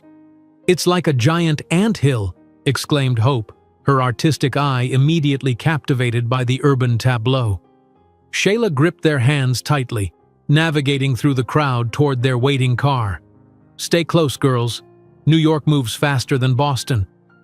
Their temporary home was a modest 2-bedroom apartment in Brooklyn, small by Boston standards but extravagant by New York ones. The Techstars program had arranged it within walking distance of the girls' new school and a reasonable commute to the accelerator's Manhattan workspace. "It's cozy," Faith observed diplomatically as they explored the space, always the first to find the positive angle. Destiny immediately claimed the small desk by the window, already planning where she would set up her books and the refurbished laptop Shayla had purchased for her last birthday. "The Wi-Fi speed is 3 times faster than at home," she noted with approval, having already tested it with her tablet. The Techstars program began with intensity that matched the city itself. Shayla found herself immersed in workshops, mentoring sessions, and networking events that stretched from early morning until late evening. The caliber of expertise surrounding her was simultaneously intimidating and exhilarating. Industry leaders who had built and sold multiple companies now freely offered advice on scaling Resilience Foods. "Your technology has genuine potential to disrupt food distribution globally," commented her assigned mentor, a serial entrepreneur who had sold his last company to Google. "But your current infrastructure won't support the growth you're projecting." These conversations pushed Shayla to think bigger than she ever had. What had begun as a simple app connecting restaurants with food banks was evolving into a comprehensive platform that could transform the entire food supply chain, reducing waste while addressing food insecurity on a massive scale. The girls, meanwhile, thrived in their new educational environment. The private academy catered to gifted children, offering the kind of specialized attention and advanced curriculum that Shayla could never have afforded under normal circumstances. "Destiny solved a mathematical problem today that impressed even our 8th grade teacher," the school principal informed Shayla during their first parent-teacher conference. "Her analytical abilities are quite extraordinary." Similar reports followed for Hope and Faith, Hope's artistic talents drawing special notice from the arts faculty, while Faith's persuasive speaking skills had already earned her a spot on the debate team despite her young age. One evening, after a particularly successful pitch practice session, Shayla treated the girls to dinner at a modest Italian restaurant in their Brooklyn neighborhood. As they waited for their pasta, she marveled at how seamlessly they had adapted to New York life, already sounding like miniature city dwellers with opinions on subway lines and neighborhood parks. "I had to explain algorithmic distribution models to my classmates today," Destiny announced casually, arranging her silverware in perfect geometric alignment. "They didn't understand how resilience predicts food surplus patterns." Shayla nearly choked on her water. "You explained what?" "I've been listening to your practice pitches," Destiny shrugged. "The statistical models are actually quite elegant." Hope, twirling a breadstick like a baton, added, "I drew your supply chain for art class. Ms. Brennan said it showed remarkable spatial reasoning and systems thinking." Faith, ever the observer, smiled quietly. "Our class had to write about heroes for social studies. I wrote about you, about building a company that helps people while raising us without a father." Shayla reached across the table to squeeze Faith's hand, emotion tightening her throat. "That's very sweet, sweetheart. But you know you never have to explain our family to anyone." "I'm not explaining," Faith replied with surprising firmness. "I'm celebrating. David's dad just makes money. You make money and help people and raise us. That's much harder." These moments of clarity from her daughters, glimpses of the remarkable women they were becoming, sustained Shayla through the grueling Techstars program. By the halfway point, Resilience Foods had been highlighted as one of the cohort's most promising companies, attracting attention from investors and potential corporate partners. 3 months into their New York adventure, Shayla sat in her small Brooklyn living room reviewing partnership proposals after the girls had gone to bed. A notification on her tablet alerted her to a new Wall Street Journal article. Miller Ventures launches $100 million fund targeting food innovation sector. Her finger hovered over the link, heart suddenly racing. Opening the article revealed Dylan's familiar face. Older now, his boyish good looks matured into the polished appearance of a successful financier. He stood confidently before the Miller Ventures logo, his custom suit and carefully styled hair projecting exactly the sophisticated image he had once told Shayla she could never match. Miller Ventures founder Dylan Miller announced the new fund at the Plaza Hotel yesterday, describing it as targeting traditional food industry players seeking technological transformation, the article read. With this specialized fund, Miller extends his firm's reach into the rapidly evolving food technology space, competing with established venture capital firms for access to promising startups. The timing couldn't have been more ironic. Dillon was now investing in exactly the sector where Resilience Foods was gaining recognition. The very man who had dismissed Shayla as insufficient was now positioning himself in her professional territory. Her phone rang, startling her from these thoughts. It was Chen. "I assume you've seen the Miller announcement," he said without preamble. "Just reading it now," Shayla confirmed, keeping her voice neutral. "This might actually work in our favor," Chen mused. "Having another high-profile fund enter the food tech space validates our market timing. But more importantly, I wanted to warn you, his firm will be at the Techstars Demo Day next month." The implications hit her immediately. Demo Day was the culmination of the Accelerator program, where each company pitched to a room full of investors and media. If Miller Ventures was attending, Dillon would likely be there. "I appreciate the heads up," she said carefully. "It's a big industry. I'm sure there's room for multiple players." After hanging up, Shayla found herself drawn to the window, looking out over the Brooklyn skyline toward Manhattan's glittering towers. Somewhere in that constellation of lights was Dillon, probably working late in some sleek office, completely unaware that the woman and children he had discarded as inconvenient to his ambitions were now just across the river. The next day brought unexpected news that pushed thoughts of Dillon temporarily aside. A major retail corporation had offered Resilience Foods $250 million for acquisition, an amount that would make Shayla and her early investors wealthy beyond their expectations. "It's an incredible offer," admitted her Techstars mentor during an emergency advisory session. "5 times your current valuation, with guaranteed roles for your executive team." Jamie, who had flown in from Boston for the meeting, seemed inclined toward acceptance. "This is the kind of exit most founders dream about, Shayla. We'd be acquired by one of the largest retailers in the world, with resources to scale our platform nationally overnight." Shayla studied the offer document carefully, focusing on the proposed governance structure. "They want to integrate our technology into their existing systems and appoint me as Vice President of Sustainability Initiatives," she noted. "Not CEO, not even Division President. That's standard in acquisitions of this size," her lawyer explained. "The founding team typically transitions to executive roles within the parent company." "They're buying our technology and our team," Shayla said slowly, the realization crystallizing as she spoke. "But they're also acquiring our mission and our vision, which they can reshape or even abandon as corporate priorities change." The room fell silent as everyone recognized the central question. Was this about building personal wealth, or about maintaining control of the mission she had created? Later that evening, Shayla discussed the offer with the only advisors whose opinions truly mattered to her: her daughters.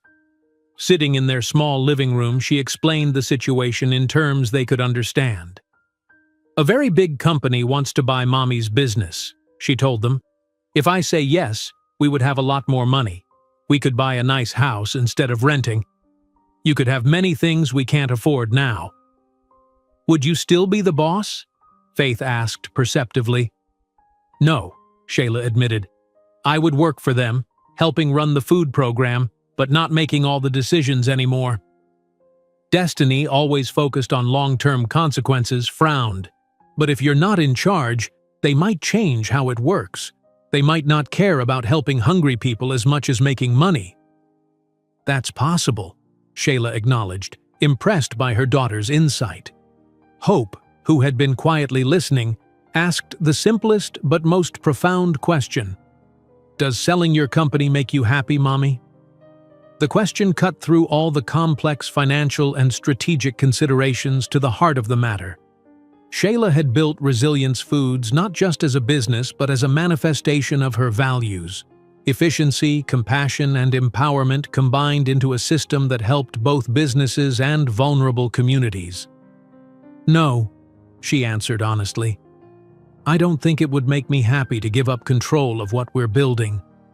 The next day, Shayla declined the offer, politely but firmly.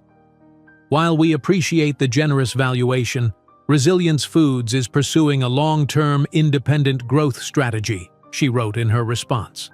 We believe our mission is best served by maintaining our autonomy at this stage.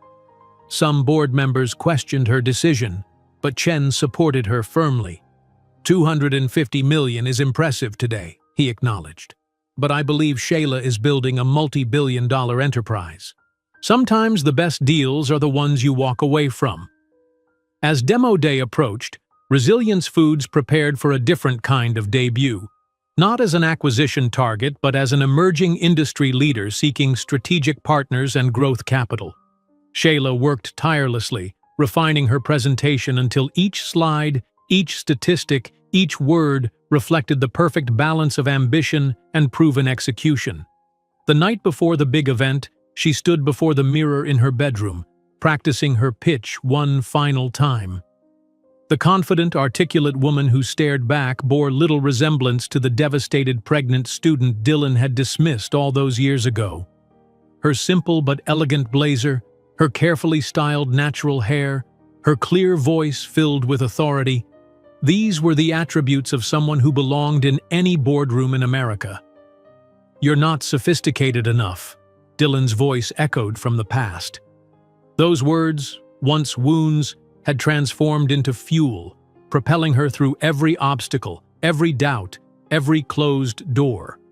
Tomorrow, she would stand on stage before hundreds of investors, industry leaders, and media representatives, possibly including Dylan himself, and demonstrate just how wrong he had been. As the girls slept peacefully in the next room, Shayla opened her laptop one last time to review the investor prospectus. The document detailed Resilience Foods' technology, market position, and growth projections. The final page included the executive team profiles, with Shayla's photo and biography prominently featured. Shayla Thompson, founder and CEO, it read, built Resilience Foods from concept to multi-city operation, securing partnerships with major food retailers and distribution networks. Graduate of Boston University, single mother to triplet daughters. Named Emerging Entrepreneur of the Year by Boston Business Journal. Each word was factual yet powerful, a testament to what she had built while raising 3 children alone. If Dylan did attend tomorrow, this would be his introduction to the woman he had once deemed insufficient for his world. Recusing the acceptance letter that would have changed her life, Shayla didn't know that her decision initiated a trajectory that, in just 5 years, would put Resilience Foods on a direct collision course with Miller Ventures, in a confrontation that would shake Wall Street and rewrite the destiny of both. Recusing the acceptance letter that would have changed her life, Shayla didn't know that her decision initiated a trajectory that, in just 5 years, would put Resilience Foods on a direct collision course with Miller Ventures, in a confrontation that would shake Wall Street and rewrite the destiny of both. The Singapore sun blazed through floor-to-ceiling windows as Shayla Thompson adjusted her presentation on the tablet before her. Outside, the iconic skyline of Marina Bay shimmered in the tropical heat, a world away from the Boston streets where she had once juggled 3 jobs while pregnant with triplets. "The Indonesian minister confirms he'll join us for dinner," her assistant reported, offering a glass of water. "His government is particularly interested in implementing our distribution system across Jakarta's food deserts." Shayla nodded, taking a sip before returning to the projected figures on her screen. "Make sure the sustainability team prepares the localization metrics for tropical climates. Their food waste patterns differ significantly from our Western models." At 33, Shayla had transformed from a struggling single mother to a global business leader. Resilience Foods, now valued at over $100 million, operated in 12 countries across 3 continents. The company she had built from a simple app connecting restaurants with food banks had evolved into a technological ecosystem that revolutionized how food moved from producers to consumers, dramatically reducing waste while increasing access for underserved communities. The teleconference began precisely on time, with team members from London, São Paulo, Boston, and Delhi appearing in separate windows on the massive display. Each regional director presented their quarterly results, highlighted challenges, and proposed solutions, all reporting ultimately to Shayla, whose quiet authority guided the hour-long global strategy session. Toronto implementation is running 2 weeks ahead of schedule, reported her Canadian operations manager. The municipal government is already requesting expansion to 3 additional districts based on early results. As the meeting concluded, Shayla's finance director remained online for a private conversation. The Series C funding round is oversubscribed, she informed Shayla with barely contained excitement. We've had to cap participation. At this valuation, your founder's equity is now worth approximately $27 million, Shayla. The number hung in the air between them, an almost unfathomable sum for someone who had once counted pennies for baby formula. Shayla maintained her professional composure, but beneath it, a quiet satisfaction bloomed. Financial security for her daughters had been her first goal, now achieved beyond any reasonable expectation. Allocate the additional investor interest to the Impact Fund, she decided. I want to increase our subsidies for small farms in developing markets. Later that afternoon, Shayla's private car navigated Singapore's immaculate streets toward Changi Airport, where the company's chartered jet waited. She used the drive to video call home, where it was still early morning in Boston. The triplets, now 10 years old, appeared on screen in their school uniforms, their faces bright despite the early hour. They had remained in Boston with Mrs. Martinez during Shayla's 2-week Asia trip, a necessary separation that technology made more bearable. "Mom, did you see the science project results?" Destiny's face filled the screen first, barely containing her excitement. "I won first place! The judges said my solar desalination model could actually work in real-world applications." "That's incredible, sweetheart. I'm so proud of you," Shayla beamed, genuinely thrilled despite the exhaustion of her travel schedule. "I'll be home tomorrow to hear all about it." Hope pushed her way into frame. "My painting got selected for the school entrance. It'll be the first thing visitors see when they come in." "And I won my debate competition," Faith added more calmly, though her eyes shone with equal pride. The topic was whether technology companies have ethical responsibilities beyond profit. I argued yes, obviously. Each achievement, each milestone reached by her daughters fueled Shayla's conviction that every sacrifice had been worthwhile. The girls attended the prestigious Cambridge Academy on academic scholarships, their natural talents flourishing under exceptional teaching and resources that Shayla's success had made accessible. Yet despite her company's valuation and global footprint, Shayla maintained a relatively modest lifestyle. Their home, while comfortable, was far from ostentatious. A 3-bedroom condo in a good Boston neighborhood rather than the mansion her wealth could easily afford. She drove a practical luxury sedan rather than a flashy sports car. The girls had quality clothing and educational resources but weren't showered with extravagance.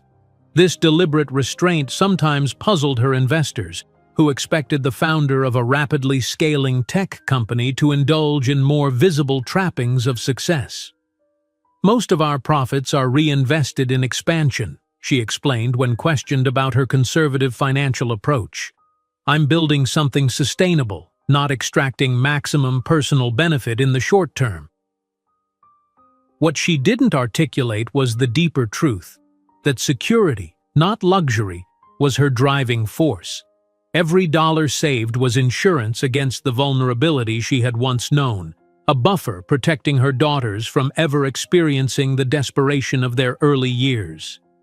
Upon returning to Boston, Shayla's first morning back began in the expansive corner office that occupied the 32nd floor of a downtown high-rise. Floor-to-ceiling windows offered a panoramic view that, on clear days, included the Roxbury neighborhood where she had grown up. This visual reminder of her journey was intentional, a daily perspective on how far she had come and why her mission mattered. 3 framed photographs adorned her otherwise minimalist desk. The girls as newborns in the NICU, at age 5 on their first day of kindergarten, and their most recent school portrait, three increasingly distinct versions of a face that sometimes revealed hints of their father's features. The architectural plans for the new headquarters are ready for your review, her executive assistant announced, placing a large portfolio on her desk. The design team incorporated your request for the community kitchen and urban farm components. Resilience Foods' planned headquarters represented Shayla's vision perfectly, a sustainable building in a formerly neglected Boston neighborhood, incorporating affordable housing units, community food resources, and educational facilities alongside corporate offices.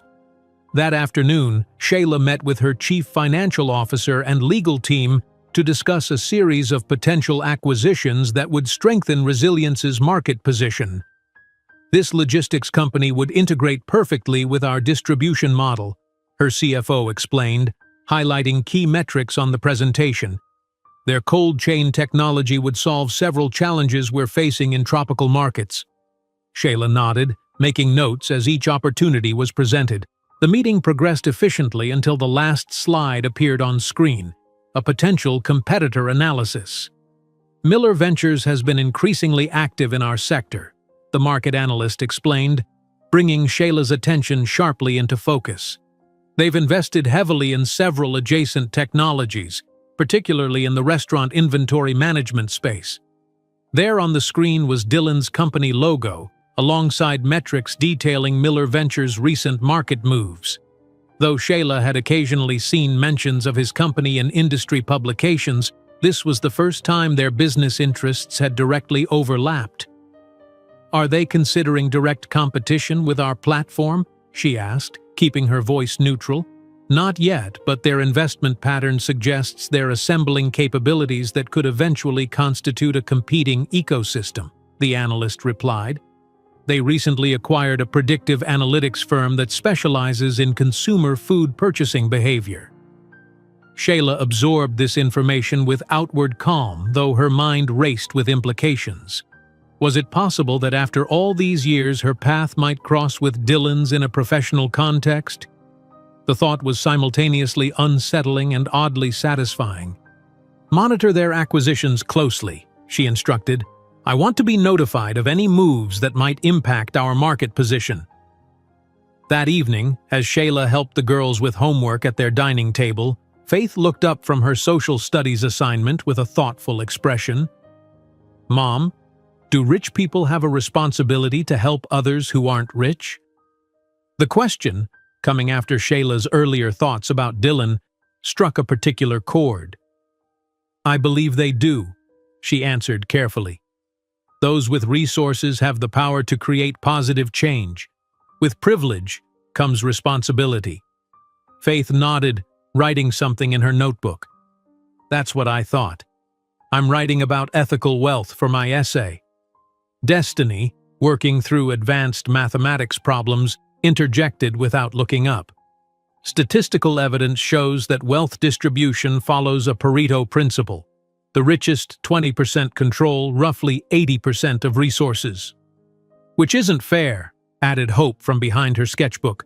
"My art teacher says creative thinking gets less funding than business subjects, even though innovation often comes from creativity." Listening to her daughter's sophisticated observations, Shayla felt a surge of pride that transcended even her business accomplishments. These three remarkable young minds, developing in such distinct directions yet sharing core values of justice and innovation, represented her true legacy. Later that week, Shayla received an unexpected delivery to her office, a heavyweight cream envelope bearing an embossed gold seal. Inside was an invitation to speak at Harvard Business School's annual entrepreneurship conference. "They specifically requested you for the keynote on technology solutions for social impact," her assistant explained. "It's quite prestigious." Harvard, the institution that had once represented Dylan's ticket to the future he couldn't imagine including Shayla or his children. Now they were inviting her as an exemplar of business success and social responsibility. The irony wasn't lost on her. She accepted the invitation with a brief professional email, giving no indication of the personal significance attached to the prestigious university. The day of the Harvard address, Shayla stood at the podium in a tailored Armani suit, surveying the packed auditorium of business students, faculty, and industry leaders. Her presentation, detailing how Resilience Foods had created profitable solutions to entrenched social problems, was received with enthusiastic applause. Afterward, the dean himself approached.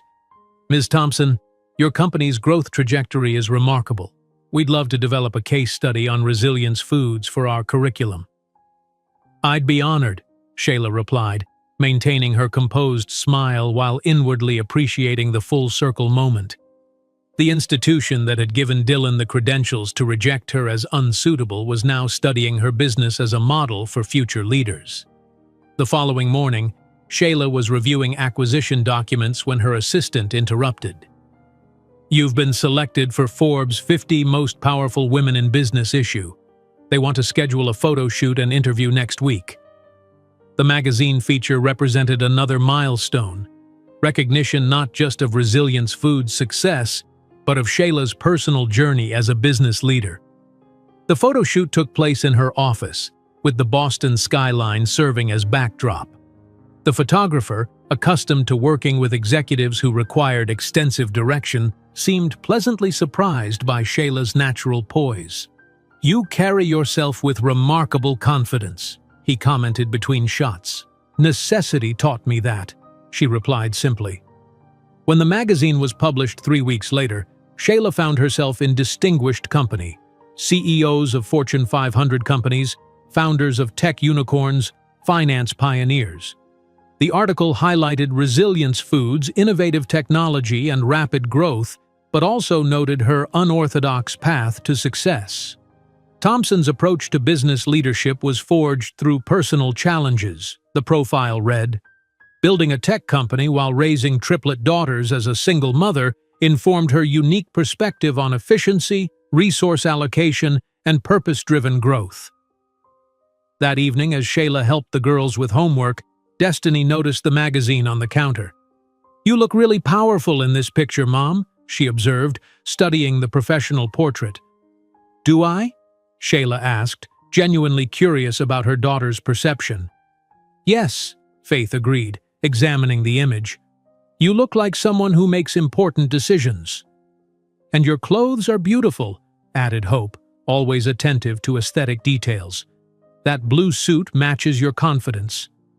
The girls' observations touched Shayla deeply. They had never seen the struggling, uncertain young woman she had been when Dylan rejected her. They knew only the assured, capable leader she had become.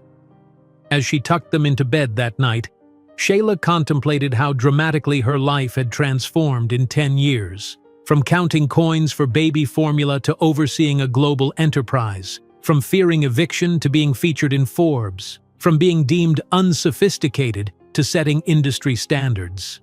The next morning brought news that sharply redirected her thoughts. Her media monitoring service flagged a Wall Street Journal article. Miller Ventures expands portfolio with food tech acquisitions.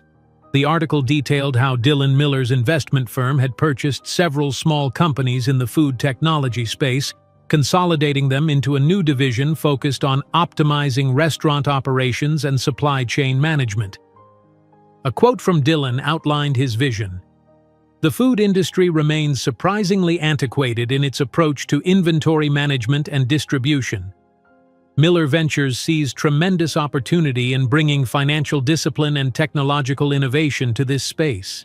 The accompanying photograph showed Dylan in his element, confident, polished, addressing a room of investors at the Plaza Hotel. His expression carried the same self-assured entitlement she remembered, though now framed by distinguished touches of gray at his temples. Shayla studied the article carefully, recognizing the strategic direction indicated by these acquisitions. Miller Ventures wasn't directly competing with Resilience Foods yet, but was clearly positioning itself within adjacent market segments. Whether Dylan realized it or not, their business trajectories were converging. Later that afternoon, in the midst of reviewing partnership proposals, Shayla's assistant delivered an unexpected message. The Gates Foundation called. They'd like you to be a featured speaker at their annual gala next month. The event will be held at Le Bernardin in Manhattan. Manhattan, Shayla repeated softly, the city name carrying unspoken weight. The epicenter of finance. Dylan's territory. Should I accept? Her assistant prompted. Shayla considered briefly. The Gates Foundation represented precisely the kind of high-impact partnership Resilience Foods sought to develop. Being featured at their gala would open countless doors. That these doors existed in Dylan's professional backyard was merely an incidental fact. Yes, accept, she decided firmly, and arrange for the girls to join me. It's time they experienced their first New York gala. That evening, while helping the girls select outfits for an upcoming school performance, Shayla found herself unusually reflective. In accepting the invitation to the Gates event, she had made a decision that substantially increased the likelihood of eventually crossing paths with Dylan. After 15 years of building her life and company deliberately separate from his world, she was now willingly entering his sphere.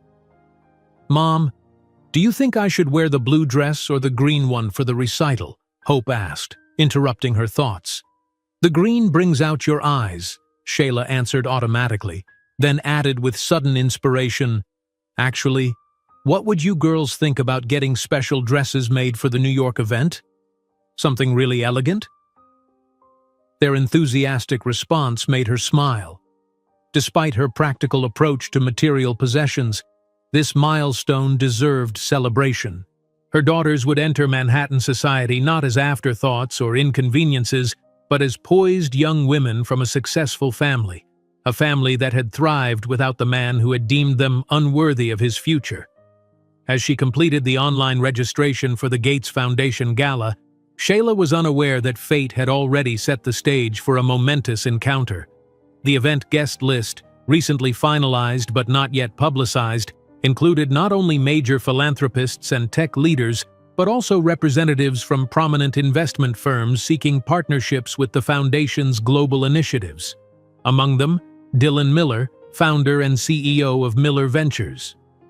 Accepting the invitation to the prestigious event, Shayla had no idea that in just weeks, the encounter she had both feared and secretly anticipated for 15 years would finally materialize, with Dylan Miller about to face the consequences of his past choices in the most public and vindicating way possible. Accepting the invitation to the prestigious event, Shayla had no idea that in just weeks, the encounter she had both feared and secretly anticipated for 15 years would finally materialize, with Dylan Miller about to face the consequences of his past choices in the most public and vindicating way possible. The sleek private jet bearing the Resilience Foods logo touched down smoothly at Teterboro Airport outside Manhattan. As the cabin door opened, Shayla checked her reflection in her phone camera one last time. Her tailored Givenchy pantsuit projected exactly the image she wanted for their arrival in New York. This wasn't the anxious student or the struggling young mother anymore. This was Shayla Thompson, CEO of a company valued at over $2 billion. "Girls, remember what we discussed about media," she reminded her daughters as they prepared to disembark. "There may be photographers." "Shoulders back, genuine smile, no peace signs," recited Hope with a theatrical sigh. "And no commenting on business matters," added Destiny, already scrolling through market updates on her tablet. "Or personal questions," Faith completed, ever mindful of boundaries. The triplets, dressed in coordinated but not identical outfits that accommodated their individual styles, followed their mother down the steps with practiced poise. At 14, they carried themselves with remarkable self-assurance, not the entitled confidence of privileged upbringing, but the quiet certainty that came from being raised by a woman who had refused to accept limitations. A sleek black Suburban waited on the tarmac, whisking them directly to the Four Seasons in Midtown Manhattan. The presidential suite had been reserved for them, not because Shayla craved luxury, but because at this level of business, certain appearances were strategic necessities. "Ms. Thompson," greeted the hotel manager personally as they entered the opulent suite. "It's an honor to have you with us. The Gates Foundation sent this welcome package for you." The elegant basket contained information about tomorrow evening's gala, including a glossy program listing the speakers and notable attendees. Shayla set it aside to review later, focusing first on getting the girls settled. Destiny, the hotel has arranged access to the Columbia University Science Library tomorrow morning as requested, she informed her oldest daughter, who beamed with anticipation. Hope, your private tour of the Metropolitan Museum is confirmed for 10. And Faith, the tour of the Southern District Court proceedings starts at 11. While the girls explored the suite with appropriate teenage excitement, Shayla's assistant conducted a virtual briefing through her tablet. The Foundation specifically wants you to address food security in developing nations during your speech, the assistant explained. And several major donors have requested private meetings afterward. Your segment is scheduled for approximately 9:15, following Bill Gates's introduction. After the briefing, Shayla finally had a moment to review the gala materials. Flipping through the elegant program with its embossed lettering, she scanned the list of attendees, CEOs, Hollywood philanthropists, tech billionaires, foundation directors. Her fingers stopped abruptly mid-page. There, listed among representatives of financial institutions, Dylan Miller, founder and CEO, Miller Ventures. The room seemed to tilt slightly as 15 years of carefully maintained distance collapsed into the certainty of tomorrow's encounter. Her suspicion that they might eventually cross paths in New York had manifested with jarring immediacy. "Mom, are you okay?" Faith appeared at her shoulder, her perceptive eyes noting the subtle change in her mother's expression. Shayla composed herself quickly. "Perfectly fine, sweetheart. Just reviewing the program for tomorrow." Faith's gaze dropped to the page, reading names with the careful attention she applied to everything. "These are important people," she observed. "Are you nervous about speaking to them?" "Not about the speech," Shayla admitted, deciding honesty was better than pretense. "But there are some people attending who I haven't seen in many years." Faith studied her mother with that penetrating gaze that sometimes made Shayla feel transparent. "You always get tense when we come to New York. Is it because of him? Our biological father?" The question hung in the air between them. Shayla had never lied to the girls about their origin, but had shared details sparingly, appropriate to their age. They knew the basic outline, that their father had been her college boyfriend who decided he wasn't ready for family responsibility when she became pregnant. They knew he had chosen his career ambitions over being in their lives, but they didn't know his name, his face, or the cruelty of his rejection. "What makes you ask that?" Shayla countered gently. Faith shrugged with a wisdom beyond her 14 years. "Statistical probability. You've mentioned he works in finance in New York. You get tense when we visit Manhattan specifically, and you just had a reaction to something in that program." Sometimes Shayla forgot how observant her daughters had become, how they absorbed information and formed connections with remarkable clarity. "There's a chance we might see him tomorrow," Shayla acknowledged. "But it's a large event, and he may not even notice us." Later that evening, after the girls had retreated to their respective rooms, Destiny to review scientific journals, Hope to sketch the city skyline from their window, Faith to prepare notes for her court visit, Shayla stood alone looking out at the glittering Manhattan landscape. Somewhere among those lights, Dylan Miller was likely preparing for the same event, utterly unaware that tomorrow would bring him face to face with the consequences of choices made 15 years ago. She wondered what he would see when he looked at her now. Would he recognize the determined young woman beneath the successful CEO? Would he see anything of himself in the daughters he'd never met? Would he feel anything at all? Her reflection in the window showed no trace of the vulnerability these thoughts stirred. Instead, she saw a woman in command of her destiny. Elegant, accomplished, formidable. Everything Dylan had once implied she could never become. The morning dawned bright and clear, bringing a flurry of activity as the Thompson women prepared for their respective engagements. Shayla attended 2 virtual board meetings before noon, approved a major sustainability initiative, and finalized her speech for the evening while the girls pursued their educational excursions. As afternoon approached, Shayla's suite transformed into a preparation zone for the evening's gala. A professional stylist arranged her hair into a sophisticated updo that complemented her features while projecting executive authority. The makeup artist enhanced her natural beauty with subtle techniques that would photograph well under the gala's lighting. The custom Dior gown she had selected, a deep navy column with architectural detailing, waited on a padded hanger. It was elegant without being flashy, expensive without being ostentatious, powerful without trying too hard. Exactly the image she wanted to project. When the girls returned from their respective adventures, bubbling with excitement about court proceedings and museum collections and university research facilities, the suite became even more animated as they prepared for their first major social event. "Do you think there will be famous people there?" Hope wondered, as her hair was styled into elegant waves. "Like actual celebrities?" "The guest list includes several film industry philanthropists," Shayla confirmed, smiling at her daughter's excitement. "But remember, we're attending for the foundation's work, not for celebrity spotting." "I'm more interested in talking to the Gates Foundation program officers," declared Destiny practically. "Their malaria prevention technology is fascinating."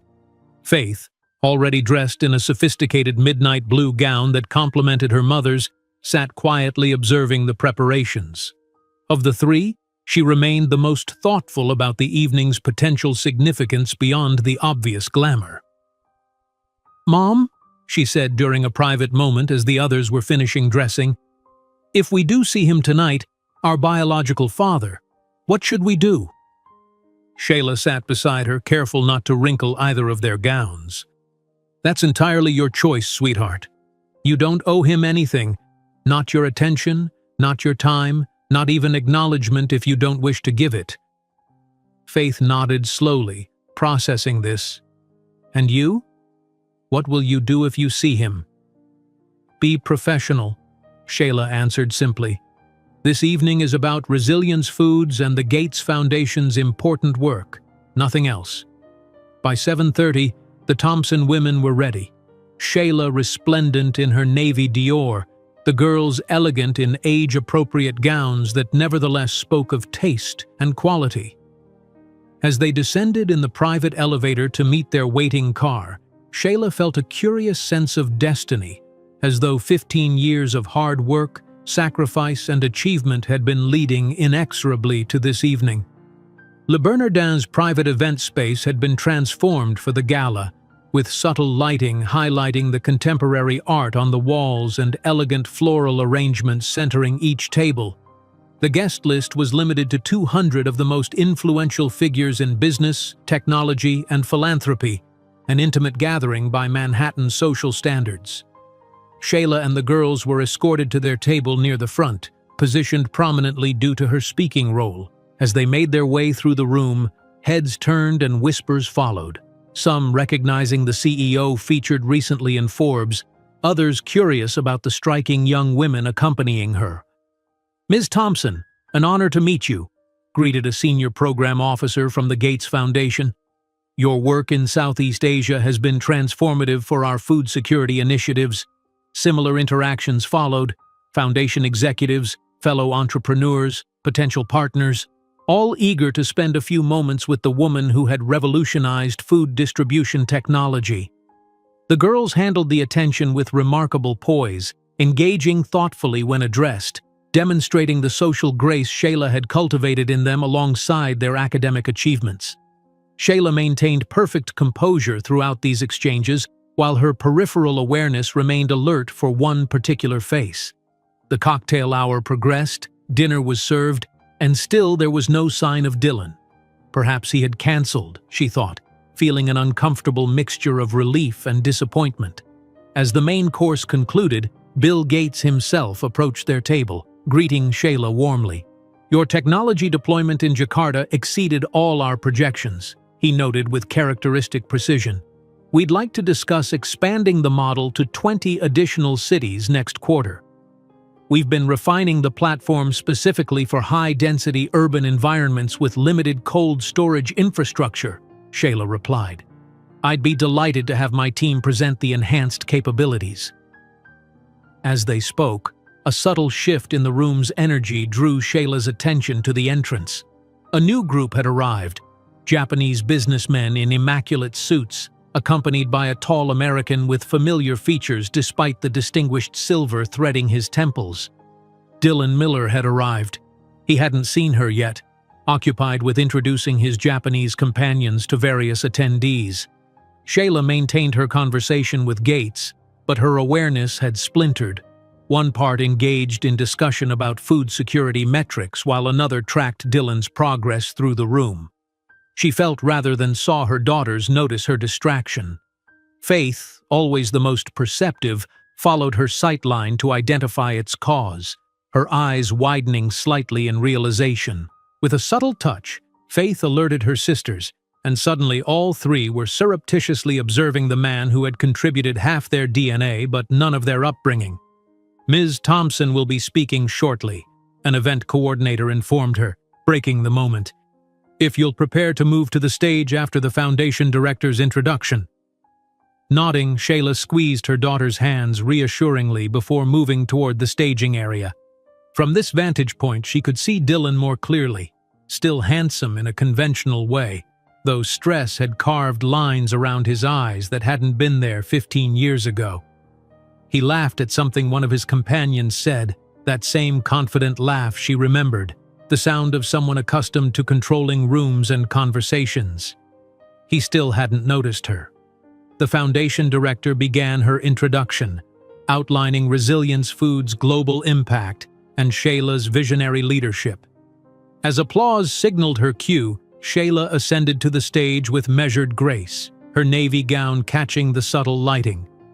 It was at precisely this moment that Dylan's casual scan of the room stopped abruptly, his attention arrested by the woman taking command of the stage. His expression transformed in stages: casual interest, confusion, disbelieving recognition, and finally, absolute shock.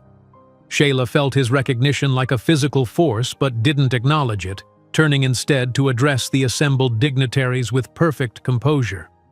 Food insecurity and waste represent opposite sides of the same broken system, she began, her voice strong and assured. At Resilience Foods, we've developed technology that bridges these systemic failures, creating efficiency that benefits producers, consumers, and our planet simultaneously. As she delivered her carefully crafted speech, she was acutely aware of Dylan's unwavering stare from across the room. His Japanese companions noticed his distraction, following his gaze to the woman commanding the room's attention from the stage. For 15 minutes, Shayla held the audience captive with her presentation on global food distribution innovation, weaving technical expertise with passionate advocacy. When she concluded to enthusiastic applause, she returned to her table where the girls waited, their expressions a mixture of pride and nervous anticipation. "He's coming over," whispered Faith as Shayla took her seat. Indeed, Dylan had disengaged from his group and was making his way determinedly across the room, his expression unreadable but intense. Watching his approach, Shayla experienced a surreal moment of déjà vu, an echo of that restaurant encounter 15 years ago when he had delivered his envelope of dismissal. But now the power dynamic had irrevocably shifted. "Shayla?" Dylan stopped before their table, his voice betraying disbelief despite his attempt at casual recognition. "Shayla Thompson? What an unexpected surprise." "Dylan Miller," she replied with composed neutrality, as though acknowledging a distant professional acquaintance. "It's been quite some time."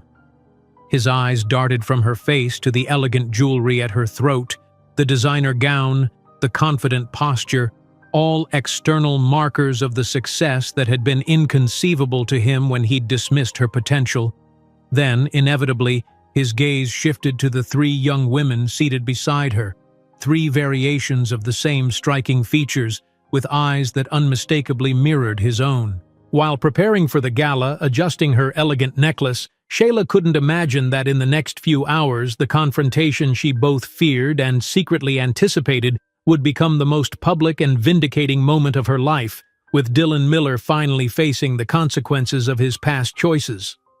While preparing for the gala, adjusting her elegant necklace, Shayla couldn't imagine that in the next few hours, the confrontation she both feared and secretly anticipated would become the most public and vindicating moment of her life, with Dylan Miller finally facing the consequences of his past choices. The grand ballroom of Le Bernardin shimmered with understated opulence. Crystal chandeliers cast a warm glow over tables adorned with orchid centerpieces, while waitstaff in crisp white jackets circulated with flutes of champagne. A string quartet played softly in the corner, providing refined ambiance as America's elite mingled before dinner. The air itself seemed rarefied, perfumed with exclusive fragrances and the intangible scent of power. Shayla Thompson entered the space with practiced confidence, her daughters following in a synchronized procession that turned heads throughout the room. Her navy Dior gown caught the light as she moved, the subtle beadwork suggesting starlight against a midnight sky. Around her neck, a simple yet stunning diamond pendant, her one indulgence to mark Resilience Foods' first billion in valuation, captured and refracted the ambient light. "Ms. Thompson, we're honored to have you," greeted the Gates Foundation director, approaching immediately. "Your recent implementation in Malaysia has our global health team absolutely buzzing." Shayla smiled warmly, transitioning seamlessly into her professional persona. "The results exceeded even our expectations. We've developed a new distribution algorithm specifically for monsoon-affected regions." As she navigated the pre-dinner reception, Shayla felt a distinct shift in how she was received compared to her early entrepreneurial days. Gone were the condescending explanations from male executives, the subtle questioning of her technical knowledge, the thinly veiled surprise at her articulation. Now, senior senators sought her input on food policy. Tech billionaires asked about her expansion strategy. A Supreme Court justice engaged her in conversation about food security as a human right. "Your speech on agricultural sustainability at the UN was quite compelling," noted a silver-haired senator, raising his glass in acknowledgement. "Especially impressive from someone who built an empire from scratch." "From scratch and against all probabilities," Shayla added with a measured smile, her daughters standing proudly beside her. The girls handled the sophisticated environment with remarkable poise. Destiny discussing quantum computing with a MIT professor, Hope engaged in conversation about neo-expressionism with a museum director, Faith debating intellectual property law with a federal judge. Each interaction reinforced what Shayla had always known. Her daughters belonged in any room, at any table, in any conversation. A subtle shift in the room's energy drew Shayla's attention to the entrance. A group of Japanese executives in impeccable suits entered, flanked by hotel staff. In their center walked a tall American man with silver-threaded dark hair, directing the proceedings with practiced authority. Dylan Miller had arrived. Shayla's pulse quickened traitorously, but her expression remained impassive. The girls, attuned to their mother's subtle cues, followed her gaze. "Mom, are you all right?" Hope whispered, concern furrowing her brow. "Perfectly," Shayla responded evenly. "I simply recognized someone unexpected."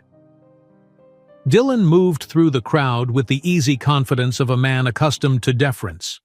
He guided his Japanese companions toward key figures in the room, a senator here, a tech CEO there, making introductions with the smooth assurance that had always been his birthright. "Mr. Tanaka, allow me to introduce you to Senator Richardson," he said, his voice carrying across the room. "We were just discussing investment opportunities in emerging technologies." 15 years had matured his features, adding distinguished lines around his eyes and a touch of silver at his temples. But his essential Dylanness remained unchanged. That innate certainty that doors would open, that his presence was welcome, that his opinion mattered. He hadn't yet noticed Shayla across the crowded room. For several minutes, Shayla observed him discreetly while maintaining her conversations. She noted the bespoke tailoring of his tuxedo, the platinum cufflinks, the custom shoes, all markers of his continued financial success. Yet she also detected something new, a slight tightness around his mouth, a barely perceptible tension in his shoulders. Miller Ventures' recent troubles had left visible traces on its founder. Then, inevitably, their eyes met across the crowded room. The moment unfolded in slow motion. Dylan's gaze, passing casually over the gathering, suddenly stopped, returned, and fixed upon her face. His expression transformed from social pleasantry to confusion to dawning recognition. The champagne glass in his hand froze midway to his lips as his entire body seemed to still. With a murmured excuse to his companions, he began making his way through the crowd toward her, his expression a complex mixture of disbelief, curiosity, and growing awareness as his eyes darted between Shayla and the three young women at her side. "Shayla? Shayla Thompson?" he managed as he reached them, his attempt at casual recognition belied by the shock evident in his voice.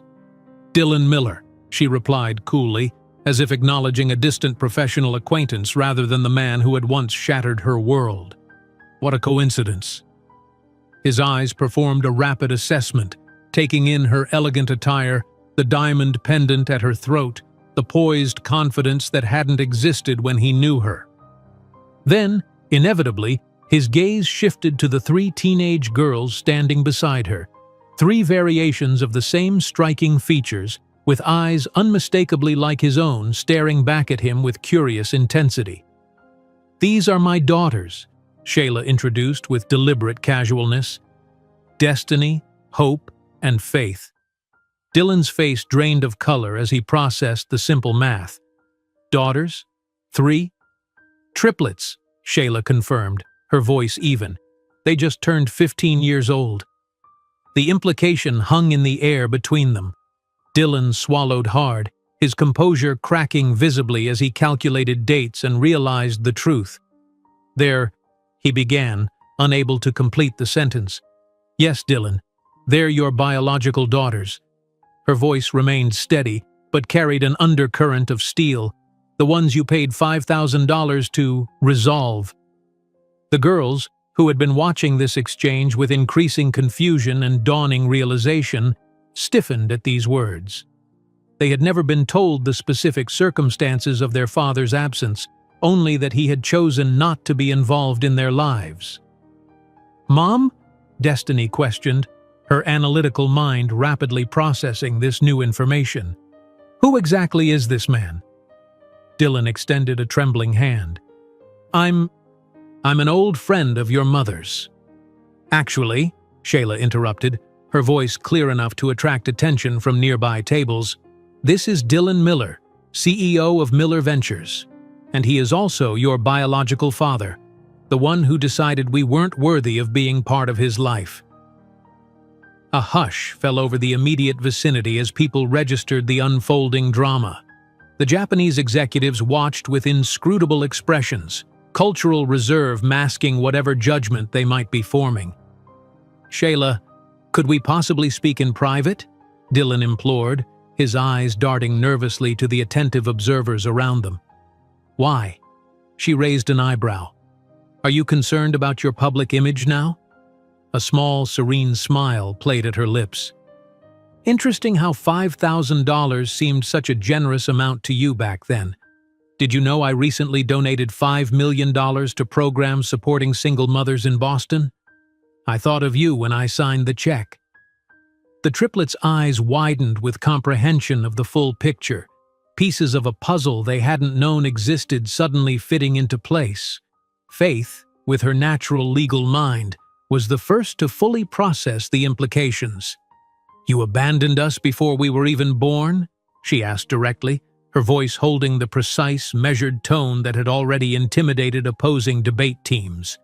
"Because we were inconvenient for your career?" Dylan appeared to physically shrink under her scrutiny. "Things were complicated. I was young, immature." "We were the same age," Shayla countered evenly. "I was 23, in college like you, with dreams and ambitions like you. The difference is that I accepted responsibility while you ran from it." The Japanese executives had drawn closer, clearly intrigued by the drama. The eldest, Tanaka, bowed slightly toward Shayla. "Ms. Thompson, the CEO of Resilience Foods, it is an honor to meet you personally. We greatly admire your work on food security in Southeast Asia." Dylan's face registered another shock as the pieces connected. You're the CEO of Resilience Foods?" "Founder and CEO," she corrected gently. "Company valued at $2.8 billion in the last funding round." She tilted her head slightly. "And you, Dylan? How is Miller Ventures faring? I heard you faced difficulties after those unsuccessful real estate investments." His expression confirmed her intelligence was accurate. "We're restructuring, temporarily." "How interesting," Shayla commented, reaching into her clutch to extract a sleek document. "Because we've just acquired a majority stake in your company through our subsidiary Destiny Holdings. The board will vote tomorrow on your continued tenure as CEO." The Japanese executives exchanged meaningful glances, clearly reassessing their position in light of this revelation. Dylan looked as though he might physically collapse. You bought my company? For revenge?" "For business, Dylan. Just business." Shayla's smile was genuine for the first time. "Revenge would be far too small for my current lifestyle." She gestured subtly toward her daughters. "Besides, your daughters are now technically your bosses, as indirect shareholders. Isn't that ironic?" Destiny stepped forward, her analytical mind already processing the implications. "As I understand corporate governance, this acquisition gives us significant influence over strategic direction and executive appointments." "Quite right," Shayla confirmed proudly. Faith, ever the legal mind, added, "including compensation packages and performance reviews." Hope, not to be outdone by her sisters, studied Dylan's face with an artist's perceptive eye. "You have our eyebrows," she observed simply, "but Mom gave us everything else that matters." Dylan looked desperately between them, his carefully constructed world visibly crumbling. "Shayla, please, we need to discuss this privately. There must be some arrangement we can reach." "Arrangement?" Shayla echoed, the word hanging between them like a specter from the past. "Like the arrangement you proposed 15 years ago? $5,000 to make your inconvenient mistakes disappear?" Mr. Tanaka cleared his throat politely. "Mr. Miller, perhaps we should continue our discussion another time. It seems you have important family matters to address." With perfect composure, he and his colleagues bowed respectfully to Shayla before withdrawing, effectively abandoning Dylan in his moment of crisis. As word spread through the gala, subtle attention focused on their corner of the room. Phones discreetly captured images, conversations hushed to better overhear the drama, and New York's elite witnessed the real-time collapse of Dylan Miller's carefully constructed facade. "Our lawyers will contact you tomorrow regarding the transition process," Shayla informed him professionally, as though concluding any business meeting. "I suggest you prepare your team for significant organizational changes." With that, she guided her daughters away, leaving Dylan standing alone, stunned and diminished in the midst of the glittering event. As they moved through the crowd, Shayla felt a curious lightness, as though a weight she hadn't fully acknowledged had finally lifted. The confrontation she had simultaneously dreaded and anticipated for 15 years had come and gone, leaving her not destroyed but strengthened. Later that evening, as they returned to their hotel suite, the girls bombarded her with questions. "Why didn't you ever tell us exactly who he was?" demanded Destiny. "Or that he literally paid you to get rid of us?" added Hope, her artistic sensitivity translating to emotional insight. Shayla sat on the plush sofa, gathering her thoughts before responding. "I didn't want his rejection to define your sense of self-worth. You are extraordinary young women, not because of him or despite him, but because of who you've always been." Faith, ever contemplative, asked the most penetrating question. "Did you plan this? The acquisition? The confrontation? All of it? The acquisition was a business decision, Shayla answered honestly. Miller Ventures has valuable assets but poor leadership.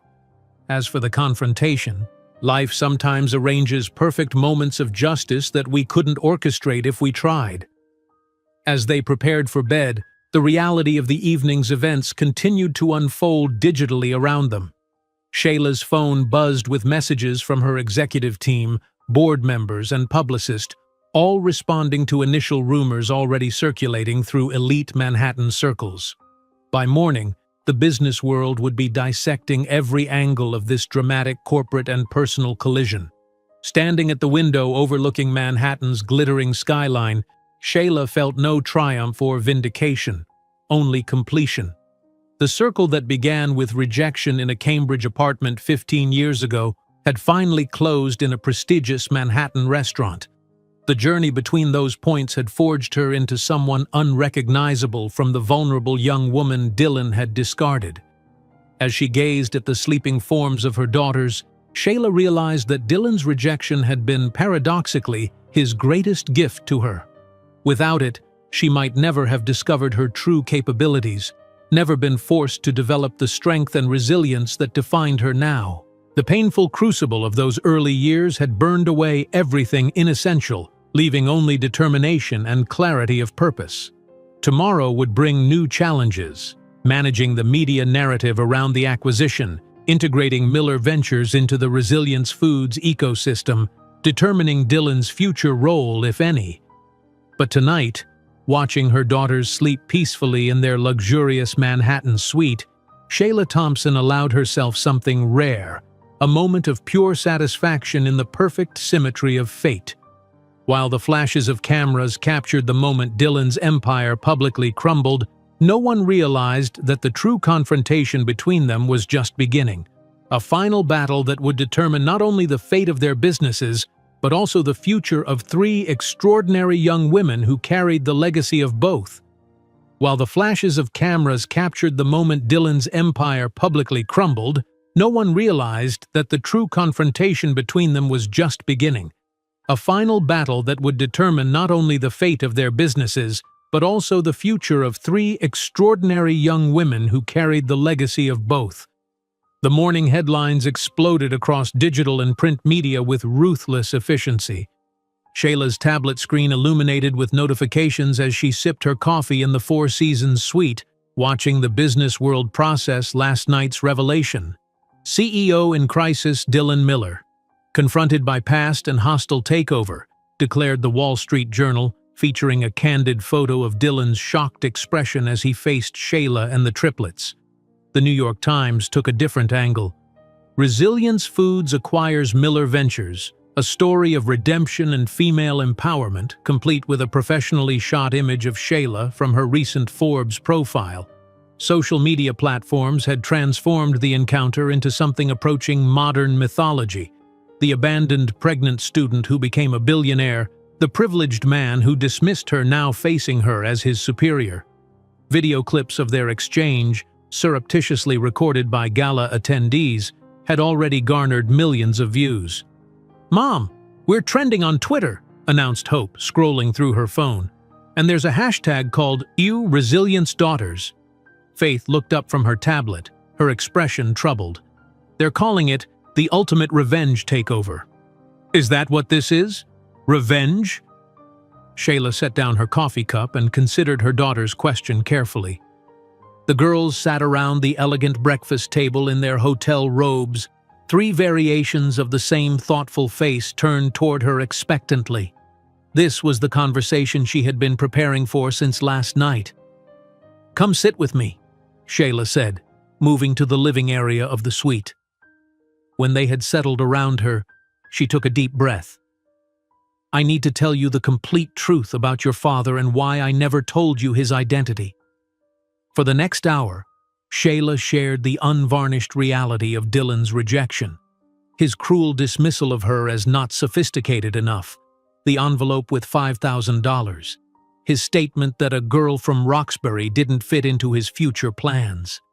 She explained how his abandonment had initially devastated her but ultimately forged her determination. "I never wanted you to feel defined by his rejection," she concluded. "You are complete, extraordinary, perfect, exactly as you are. His absence never diminished who you were meant to become." The girls absorbed this information with remarkable composure. Destiny, always analytical, processed it first. "So when you saw the opportunity to acquire his company, was it motivated by this history?" she asked directly. "The acquisition makes perfect business sense," Shayla explained. "Miller Ventures has valuable assets but poor leadership, but I won't pretend there isn't a certain symmetry to the situation that I appreciate." Hope, whose artistic sensibility made her the most emotionally intuitive, reached for her mother's hand. "All those years when you worked so hard, when you went without things for yourself to give us opportunities. He was just living his fancy life without a second thought about us." "Most likely," Shayla acknowledged gently. Faith, the future lawyer, remained contemplative. "He'll try to contact us now, won't he? Try to be part of our lives suddenly?" As if summoned by her words, Shayla's phone buzzed with an incoming call. The screen displayed "unknown number," but she somehow knew exactly who it was. "Girls, I need to take this," she said, moving toward the window for privacy. "Remember, whatever happens next is your choice. No one can force a relationship you don't want." Accepting the call, she heard Dylan's voice, strained and unfamiliar without its usual confidence. "Shayla, we need to talk. About the girls. About everything. Can I see them? Meet them properly? After 15 years, you want to be a father?" The question hung between them, weighted with history. "I've changed, Shayla. Seeing you yesterday, seeing our daughters, I made the biggest mistake of my life." "No, Dylan. You made a decision," she corrected firmly. "A decision that reflected your values at that moment. The consequences of that decision don't disappear because you now realize you chose poorly." They agreed to meet later that day, not the emotional reconciliation Dylan might have hoped for, but a formal business meeting with legal representatives present. Shayla arranged for it to take place in the hotel's executive conference room, deliberately framing the interaction as professional rather than personal. By 2 o'clock that afternoon, the meeting room was prepared. Shayla sat at the head of the polished table, flanked by her corporate legal team. The triplets, after much discussion, had decided to attend, sitting together on one side of the table, a united front of composed curiosity. When Dylan entered, his appearance betrayed his distress. His typically immaculate presentation showed subtle signs of disarray, a tie slightly askew, hair less perfectly styled than usual. He had clearly expected an intimate conversation, not a formal assembly with attorneys present. "What is this?" he asked, gesturing to the assembled group. "This is a business meeting," Shayla explained calmly, "regarding the future of Miller Ventures under Resilience Foods ownership." She gestured for him to sit. As he did, his eyes kept returning to the triplets, searching their faces for reflections of himself, for some connection to these extraordinary young women who shared his DNA but nothing of his life experience.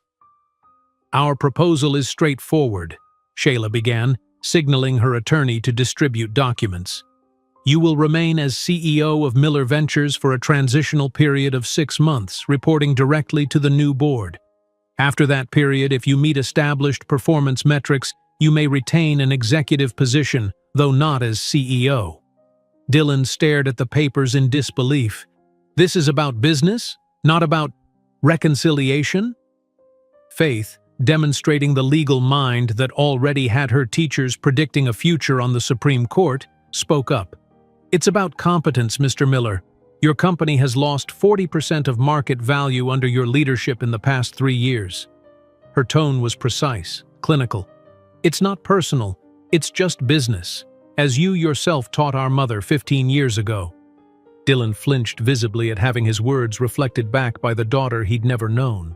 "As for your daughters," Shayla continued smoothly, "they have expressed interest in getting to know you gradually, on their own terms. There are no guarantees of a relationship, only the opportunity for proper introduction. Dylan signed the transition documents with a shaking hand, his empire reduced to a subsidiary in the corporate structure his former girlfriend had built without him.